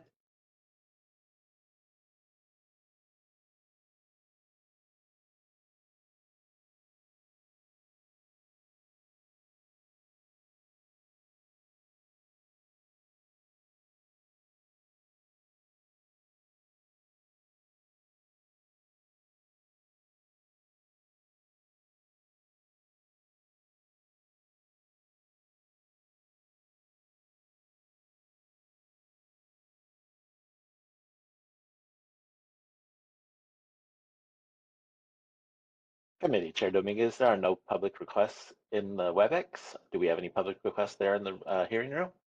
None? Thank you. Would you like me to close this window? Yes, please. I Jovita Dominguez would like to vote yes. President Trujillo? Trujillo votes yes. Board Member Tricia Nguyen? Nguyen, yes. Motion carries. Thank you very much. you Next all. agenda item. Agenda item 8.7. Discussion and possible action regarding acceptance of a substantive change to an approved nurse practitioner program. Information on this program can be found starting on page 66 of your packet. And board moderator, if you would please elevate presenters on the list for United States University. United States University is requesting a teach out and closure of their California nurse practitioner program, and they're going to move this program to their Texas site. On a continuing approval visit in June of 2023, it was found that USU faculty and preceptors were not licensed in California. The program explored options to meet California regulations and decided to transfer to the school's primary location as the best solution. The program did have the option to stay in California and work with their NEC to come into compliance, but it was just not reasonable, I think mostly financially, to make that happen. So the teach out will happen over 2 years. Their last cohort was admitted April 30th of 2024, and they anticipate closing in June of 26 as those students finish the program. All students starting on or after June 6th have been enrolled now in the Texas in-state program. The program summary starts on page 67, and representatives are here from United States University to answer your questions. Thank you. Hi, Jennifer. Hello, thank you for having us. Do any of the board members have a? Provide a little background on this. Yes, great. Excuse me, thank you. Thank So you. prior to a legislative update, I believe in 2017, the board did not approve nurse practitioner programs in our state. It was a voluntary, excuse me, it was a voluntary process.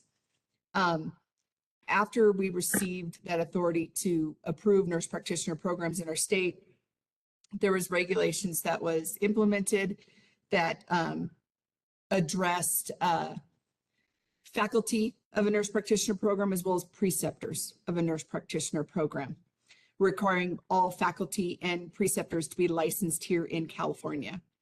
That works very well for in-state California-based programs because they're doing their clinicals here, they're doing, they're hiring their faculty here, et cetera.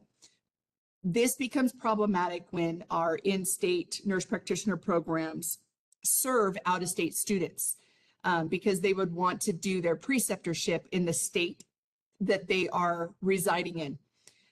That would mean that the nurse practitioners or the physicians, et cetera, that they partner with in those states would have to obtain California licensure based on our current regulation.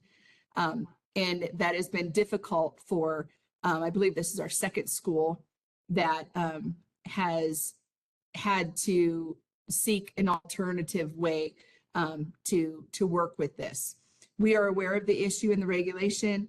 Marissa is actively working on that, and we are hoping to have language to present to our board by the end of the year.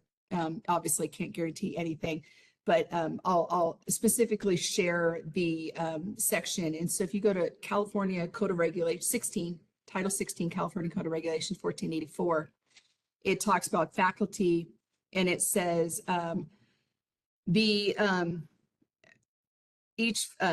sorry, just got to find it here. It says faculty who teach in a nurse practitioner education program shall be educationally qualified and clinically competent in the same categories of theory and clinical areas taught.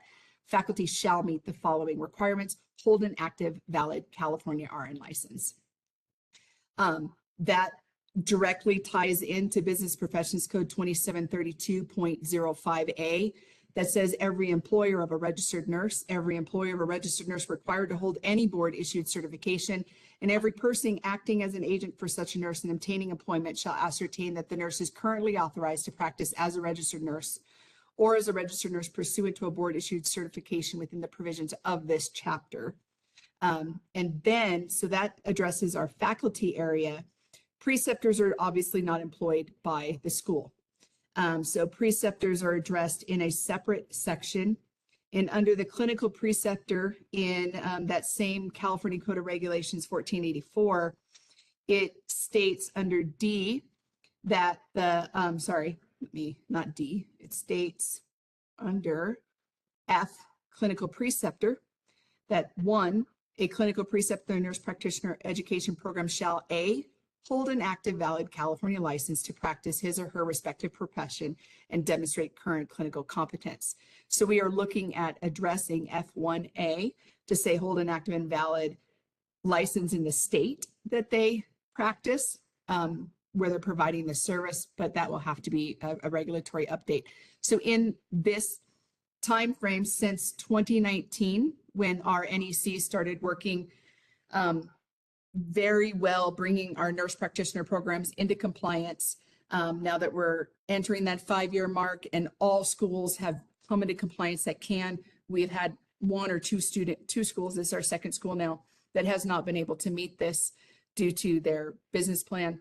And so this school does have an alternate location that they're going to switch to.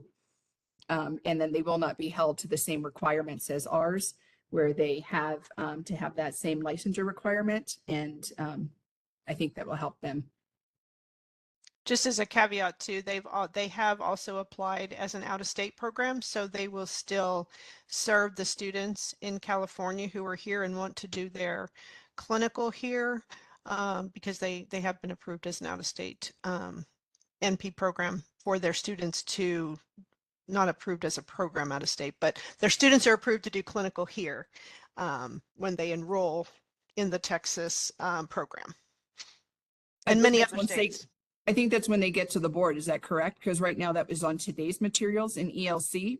So the Well, yeah, motion I'm was to sorry. approve. It's in, you're absolutely right. It has Yeah, not, so they're they have not not been approved yet. approved yet, but they're on the same agenda. They're on for both of these to be an out-of-state NP students here and to close out the program here. Thank you, Lori.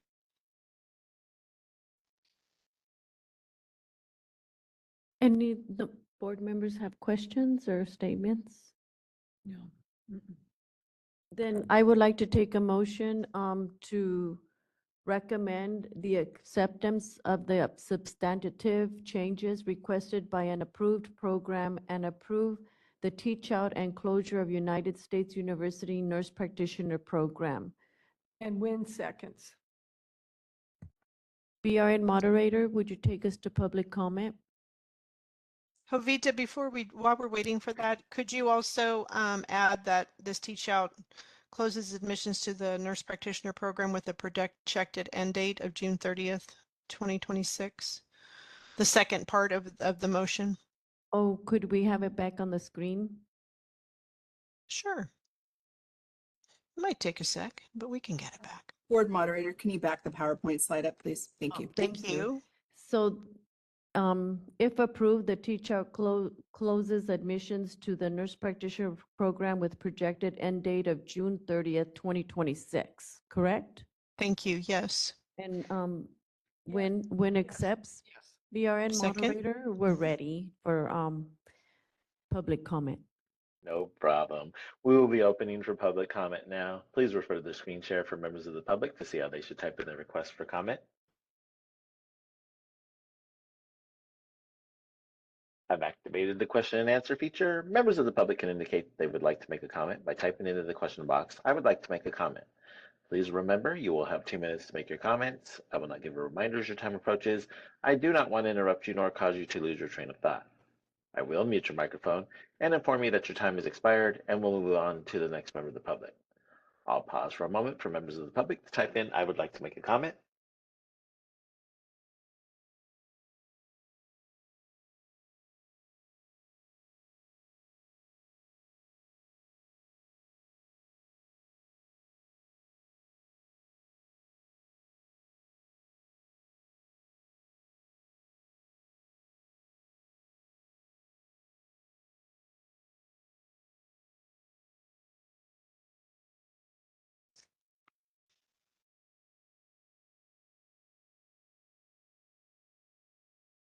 Committee Chair Dominguez, there are no public requests for comments on the WebEx. Do we have any public requests for comments there in the hearing room?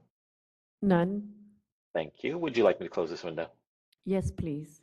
I, Jovita Dominguez, votes yes. President Trujillo, Trujillo votes yes. Board Member Tricia Nguyen, Yes. motion carries. Thank you. Agenda item 8.8, discussion and possible action regarding a feasibility study for a new pre-licensure nursing program. This program is Medical Career College Associate Degree Nursing Program, and the information on this program can be found starting on page 70 of the packet. Board Moderator, if you would please elevate the presenters on the list for Medical Career. Medical Career College has submitted a feasibility study for approval to offer a new associate degree nursing program. Planned enrollment would be 24 students enrolling annually starting in January of 25, and then increasing to 24 students twice a year starting in January of 26, for an annual enrollment starting the second year of 48. So 24 the first year and then 48 the second year and forward. Fremont, California is in Alameda County, located in the eastern region of the Bay Area. And the program has an LVN program that is planned to support this new program enrollment. Medical Career has 15 faculty verification forms from local clinical sites, including Kaiser and Seton Medical Center, and they will, which will provide clinical experiences for the 5 BRN specialties. Starting on the last paragraph on page 76 of the packet, again, you will see the information from Medical Career on current programs in the area and how the proposed change will affect that community. The 5-year growth data information for Alameda County, which is Region 3, is on page 73. And the representatives are here to answer your questions. Thank you.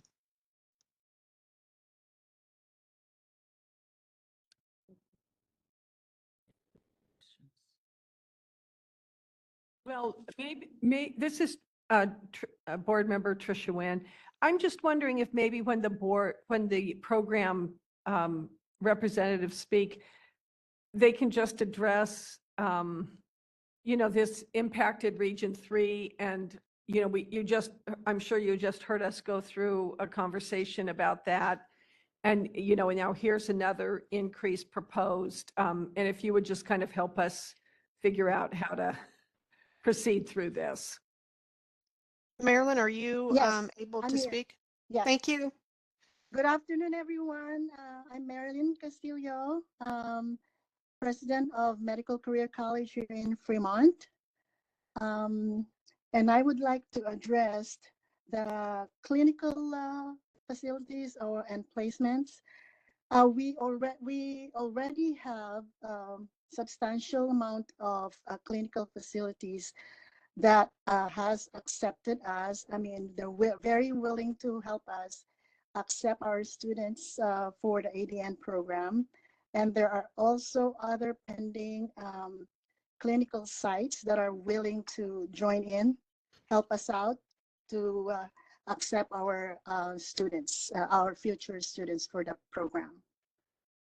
And it will not displace the other students from the other colleges.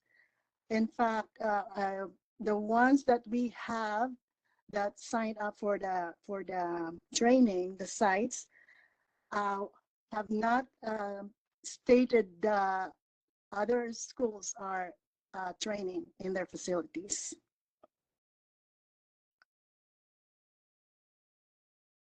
We go to public comment. We also had the consortium that we did last February 20 of this year.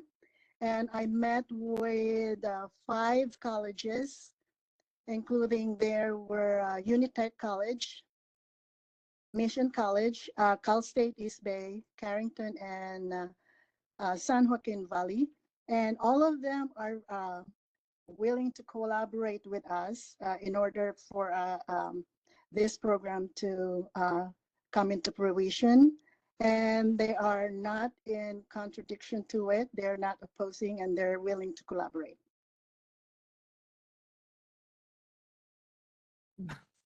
I mean, Lori, maybe you can help us out here. I mean, how can there not be any displacements when we just keep adding and adding and adding students into highly impacted areas?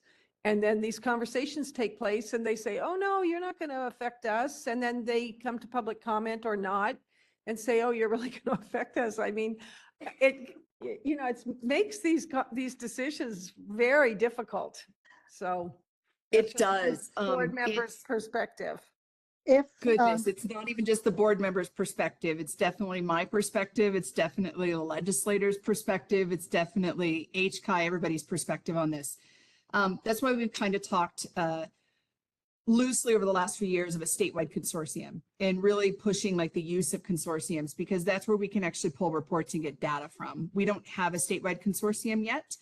I know that one of the bills that is going through our current legislative session allows for us to get data where we can kind of start to gather that. And we will be publishing out our approved clinical placements and stuff onto our website. I believe we'll actually have some of that probably by the end of this year as well.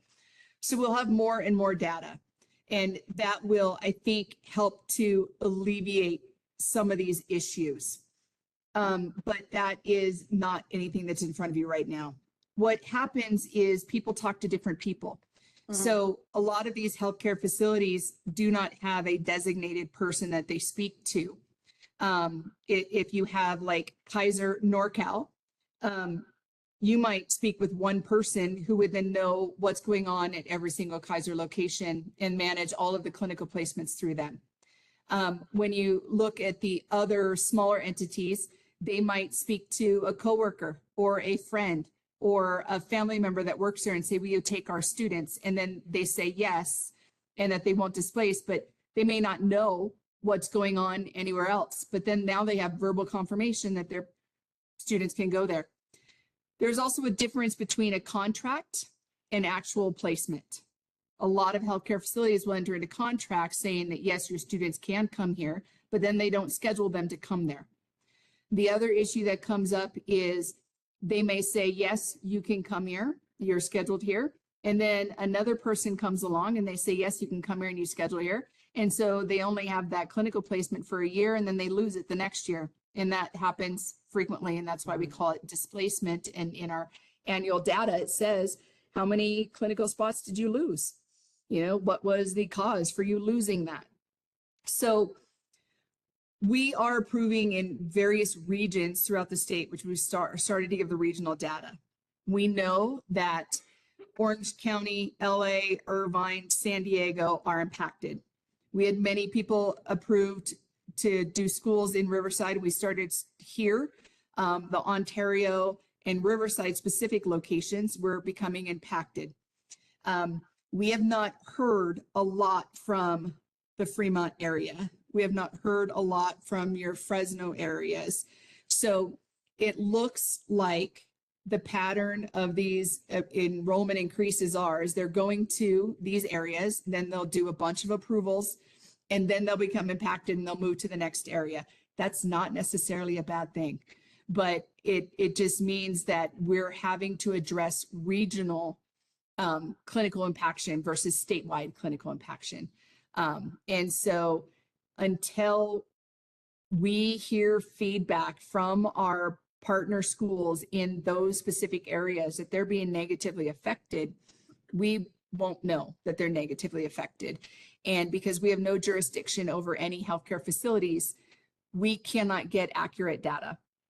And again, that's why current bill that's going through right now that we supported requires healthcare facilities to report clinical data to HCI, and then we will get the data from HCI.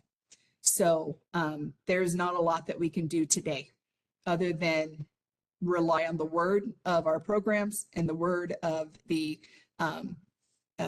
proposed programs and try to decipher through as much data as we possibly can.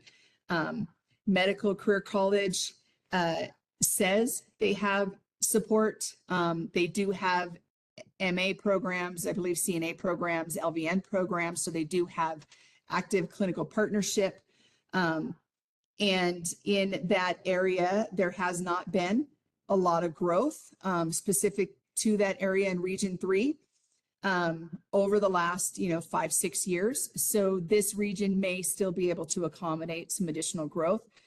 But what we also need to understand is that even though there might be numbers are low, is there might not be enough healthcare facilities, right? So that's the other issue, is there might be one hospital and you might be increasing 249 students as we reach more of these more rural areas. So hopefully that kind of process is explained, but this would be amazing with a statewide consortium where we can just pull reports and get data, and then you guys would have your numbers. All right. PRN moderator, can we take it to public comment?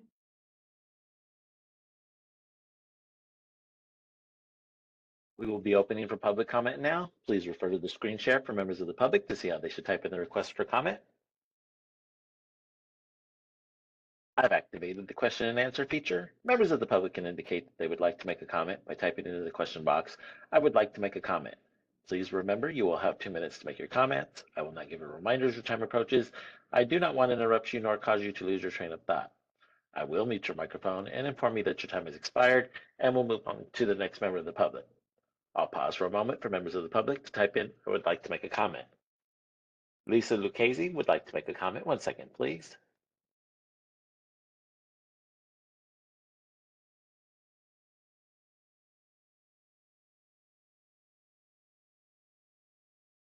Good afternoon, Board of Registered Nursing. Can you hear me okay?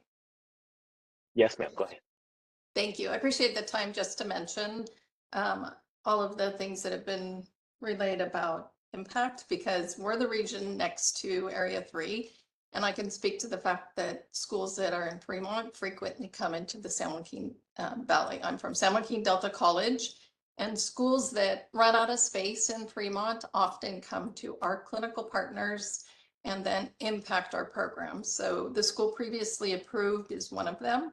I didn't speak up at that time, as you guys have mentioned. Sometimes we feel appropriate or not appropriate to speak up. They didn't refer to our area in their reports, but we do know that they impact our area. The school that you've mentioned, Medical Career College, does speak to San Joaquin Valley College. Well, that's in Modesto, so that is not in Area 3. That's in our region. So that drove me to feel it was appropriate to speak. On behalf of our region, we are impacted by Bay Area schools growing. So as you consider these increases, I would like you to think of the surrounding areas as well. So thank you for your time. Thank you for your comment. Committee Chair Dominguez, there are no other public requests for comments in the WebEx. Do we have any public requests for comments there in the hearing room? There are no requests for comment here. Sorry. Thank you. Would you like me to close this window? Yes, please. Lori, since this is a feasibility study, what are our options here as a board? It's the same, accept, defer, deny. That's what it is.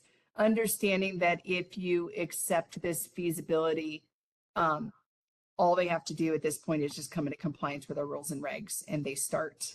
There's not truly a way to kind of slow that process after it's occurred. Excuse me. Deferring would allow for additional information. Years ago, and I'll say that in emphasis, I believe it was about 2015, maybe 2016, there was a lot of programs that were being started up and done, and our board called a summit where it got all nursing programs together. We traveled, I think they set up 7 different areas. They traveled between that. Health Impact did a report for us and presented some ideas on how we can address. One of them was to align the clinical hours. We've done that. A statewide consortium is on that. I know that the community colleges have a standard consortium now done by Health Impact. And I also know that with this current legislation, we will have data for that. So some of those suggestions that came out of that summit are starting to happen. In the meantime, we've grown exponentially over the last 3 years, thousands of increases, which is something our board has never done before. And we are going to start hearing more and more impact. And very much like our public members said, we experienced exactly that in the Orange County, San Diego, Irvine area. When LA, Irvine were impacted, they went to Ontario. When they were impacted, they went to San Diego, vice versa. San Diego went to Orange County, San Diego went to Murrieta, Murrieta went to Riverside. They start branching out further to get their clinical experiences. And that is exactly what our public commenter said right now. So we could defer and allow for some more information, some more data, allow for us to hold maybe an additional stakeholders meeting where we can get that information. You can defer to next year, and hopefully we have our data available on the clinical placements currently in use, so you can make a better decision. There are many different options, but truly it comes down to approve, deny, or defer. I would like to make a motion to defer the feasibility study of the new pre-licensure program requested by Medical Center College Associate Degree Nursing Program with an enrollment pattern. You don't have to do the enrollment pattern. Well, that I don't have to do. No, what you're doing when you defer means I'm not taking any action. And so we're not accepting and we're not denying, we're just deferring any action. What I would ask when you defer is that you do take action, and that would be to come back with this information or come back in a year with this. That way there's clear guidance and they're not kind of perpetually on hold. Could we ask if we defer, if they can get letters of the areas that they're going to be as support of their program? That's where I was really cautioning you guys last time, when the public commenter came in saying, what will ELC accept? Our California State Auditor said immediately stop requesting letters of support from the schools on enrollment increase requests. So I need to make sure that that is it's not a law, just so you guys know, but it is the California State Auditor's recommendation. And that recommendation specifically states, just find it for you. I wasn't able to find that last time. This is Reza. So Lori's obviously, making it pretty clear that the letters from other schools, for example, is pretty strongly discouraged. I think and don't let me put words in your mouth, but I think what you're maybe getting at is that you want just some general evidence in whatever form that the school can provide, whether it's their own further discussion or whatever further information they can provide about addressing the concern over clinical space. So That's, not specifically asking for letters from other Correct. schools Please. or anything specific like that, but generally noting that the concern is just the availability of clinical space in this area and, areas. so we can defer it to the board meeting with those requests that you just mentioned, Reza? Or just think so. defer it Yeah, and they can come back when they have that? Well, you need to ask for them to give you specific information Well, and I need to ask and a you. return date. Yeah, and I would like to ask you to look at the information that's provided, right, on page 7, starting on page 76 in the last paragraph. And we do need to have, since the NECs will be working with these programs to gather more information for you, what is it that you want beyond what they've given us? Mhm.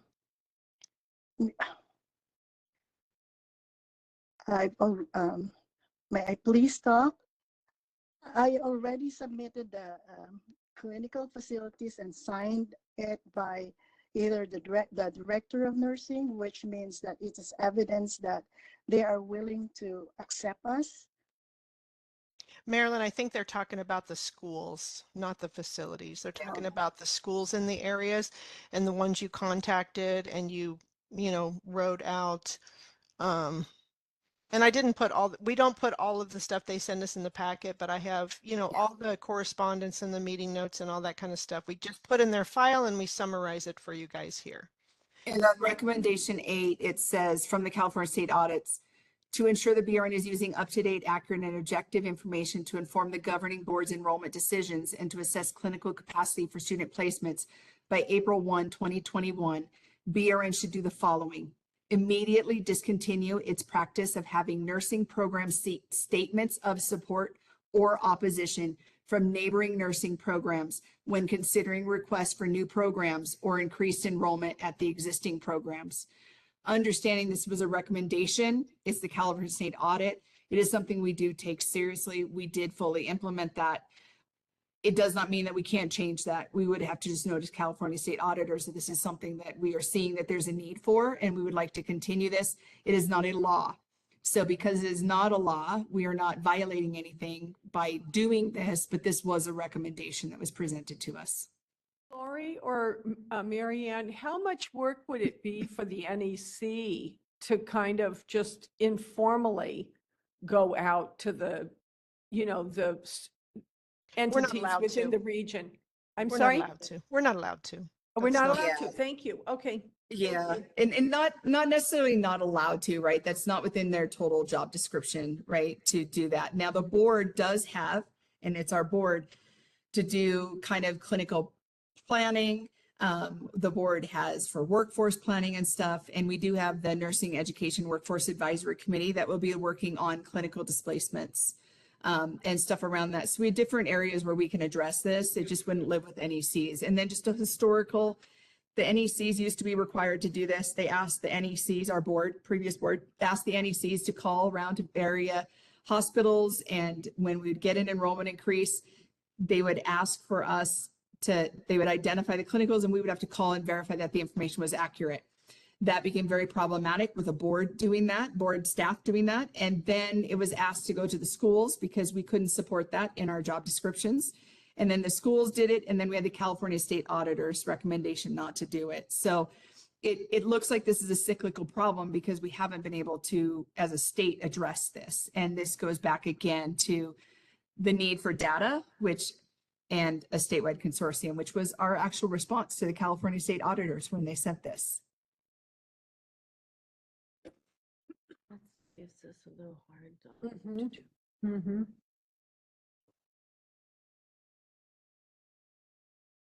So just defer. or-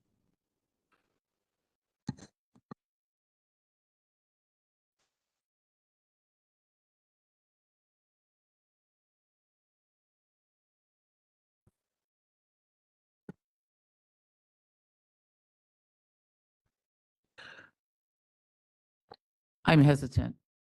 I'm just going to put that out there straight. I'm hesitant for this feasibility study.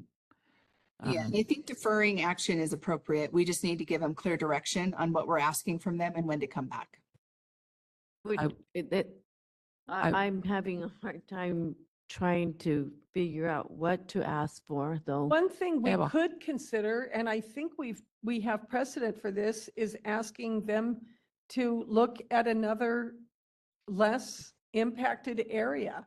And we did ask an entity that had come before us, and they did look in a different area, and they came in with a really well-reasoned proposal, which we were happy to approve. So that could be one avenue. The other would Yes. be not necessarily obtaining letters, but talking with the other schools in their area about clinical space, having that conversation to really see whether that clinical space is available. It looks like they have. They're doing this. When they are, and this one's actually looks like a little bit more. So if you get to page 71 on the very bottom, it says, Medical Career College states that they have established their own consortium with the directors of nurses of local colleges offering nursing programs within the 50-mile radius. We've not seen that done before. So they took the initiative to establish the consortium, and they're doing that. I have not vetted this or verified it, but that was reported to us by them. And it says that the consortium meeting was held on February 20th, 24 with 2 BSN and 3 community colleges. And the program states these students are willing to share clinical sites as long as there's no displacement of historical rotations and CLAWFIX and schedules. And that attendees were thankful and looking forward to a possible creation of a Bay Area consortium where directors and deans of nursing from Bay Area colleges have the opportunity to meet and do initiatives and collaborations, et cetera. So this school has done that. Again, no matter what the collaboration is, if there is believed that there's more impaction, we could still defer for additional one. So various options. We can defer to the board and not make any decision. You can defer action and say you would like to have them come back next year. Maybe we would have some clinical data to consider by that point. That would accurately affect this. Tricia's recommendation was consistent with what we've done with, if you do believe this area is impacted, as we've heard from public comment, that we defer taking action on this feasibility study. We ask them to look at other areas that may not be as impacted. That's what we've done historically 2 times, and 1 has already come back and been approved. Homestead has not come back yet, but they were the other one that was deferred. So there are options if you guys are concerned, and it doesn't necessarily have to go to the board. You guys could make that decision today to defer and have them come back with a different area. May we defer? So we would like to defer and have them look into a less impacted area. I'll second that. Can I speak? Yes. The one that spoke about San Joaquin Valley, I have not tried that area. In fact, I don't know if she missed. She was from Maryland. She was from San Joaquin Delta. Yeah, what she said was that you had said you spoke to San Joaquin, which is not her area. No. But she was worried about the area next to you, which is where San Joaquin Delta is. And I haven't had that chance to go there. Right, right. Yeah. I think she was just clarifying the different areas, meaning because there's 2 San Joaquins, Delta and the other San Joaquin down south. So I think she was just clarifying that Delta was the one closest to you as far as regions go. They are side by side, so there is migration of students and clinical partnerships. And that was why she was sharing her concern, is that some of the schools in the area that you're looking at, Marilyn, as starting this ADN program, their schools are not able to get clinicals in that area. So they're actually going into the area that she's located in, which is broader than what you did your research in, which shows to our board that there is impaction currently happening. because the schools in your area are having to seek clinicals outside of your area. So that is why our board is not denying your request. You still have your monies paid, you still have your feasibility submitted to us. What we're asking you to do is look to see if there's an alternative location in another area other than this location that you can start up your associate degree in nursing program that would have little to no impact on the schools in that area that you would explore. And then at that point, come back to the board with that information, and our board would then consider that option, evaluate everything, and either approve, defer, or deny, the same process it is today.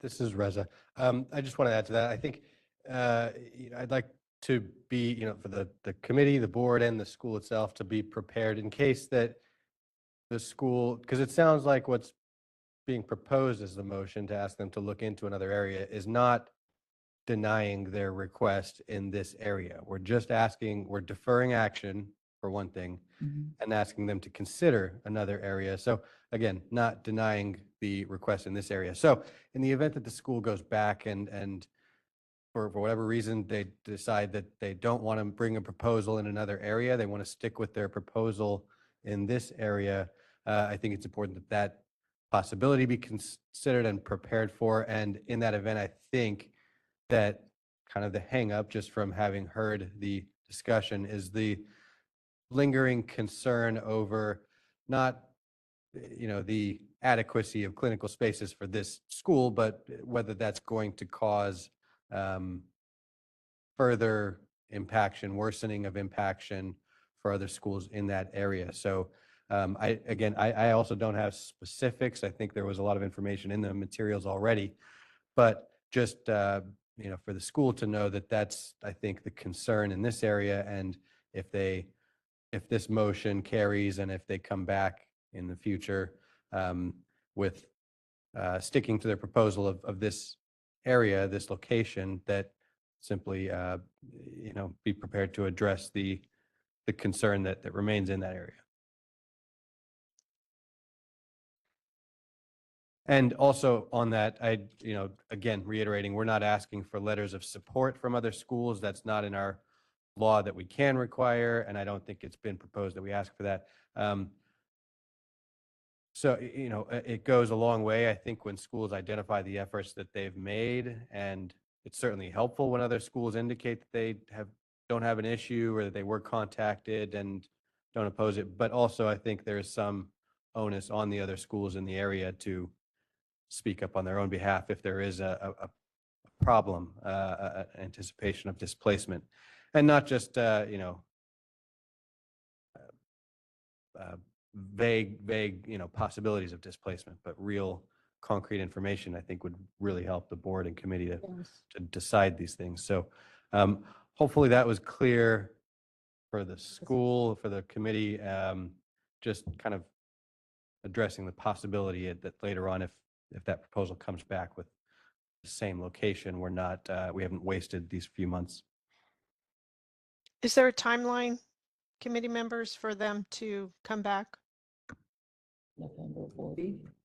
It doesn't need to be, does it? I think it would be up to them, but maybe they can make it by November. November So- board meeting. The November board meeting would not give them adequate time to explore an additional area. These feasibilities take a year for them to prepare and look into and such. And so I would recommend that we would ask them to come back within a year, but that they could come back earlier. I don't see how they would be able to establish information on a rental location, information on any of that. They have I to think you need redo the understand whole with- thing because it's yeah, a with different site. medical- Got it. With Medical Career College, they have a current program right now. It's not an associate degree program, right? It's not a nursing, it's an LVN program, CNA program. They have a physical location that they were wanting to just expand this program and offer this program at that location. So they would actually have to look at establishing a secondary location. to would- create an associate degree nursing program. So just allowing for time for that. We would allow them time. So Coming a back at year November board sounds meeting would not be appropriate. adequate. A year sounds appropriate. So, And they may come back earlier if they have. They could, So- yes. And Marilyn, I believe you're still trying to speak. yeah, so are you saying that I need to move my physical location? I have to do all of this in order for me to be approved for my feasibility study? No, that is not what we're asking at all. And Marilyn, we can provide you additional information So, here, but we I'm can also just- have you work with your NEC to clarify as I'm well. just So, I'm so sorry. no, don't be sorry. That's what this is. So what our board legal counsel explained is that we would like you to explore the option of looking at a separate location to house an associate degree in nursing program outside of an area that's in that would be impacted. And if you're not able to, then you would come back and let us know that you would not be able to feasibly go to another area, and that you are asking the board to continue to consider this current location that you have.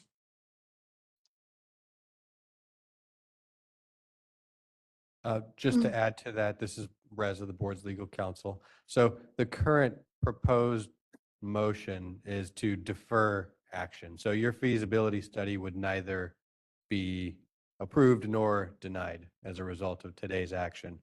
What would happen is as Lori said, you'd be asked to, so keep in mind, the overarching concern is the uncertainty over whether this addition would cause significant impaction to clinical site availability in that area. So the request would be that you consider an alternate location that might be in a less impacted area. And as Lori said, if you're not willing to move the school or not able to move the proposed site, or for whatever reason you really just want to continue to propose the current location, then you'd come back at whatever time that you're ready and further move forward with the current feasibility proposal, just knowing that the board has concerns over impaction on that area. So you may want to be prepared to further discuss the lack of impaction, I suppose, at that time. Is that helpful? Is that clear? And as Lori said, if you'd like some help offline on that, your NEC would certainly be available. Okay. All right. Not taking action, so we don't need to vote, right? No. Need to You- vote? I think there's a motion to There was a defer motion action. to defer, yeah. And then the motion to have them explore the other area that needs, so defer action while you explore the other area. And we went to public comment, so we could vote. Well, I think we need a clear motion. So your motion would be to defer action on the feasibility study in front of us with a recommendation to the program to look at an alternative location in a less impacted area and return to the board no later than a year.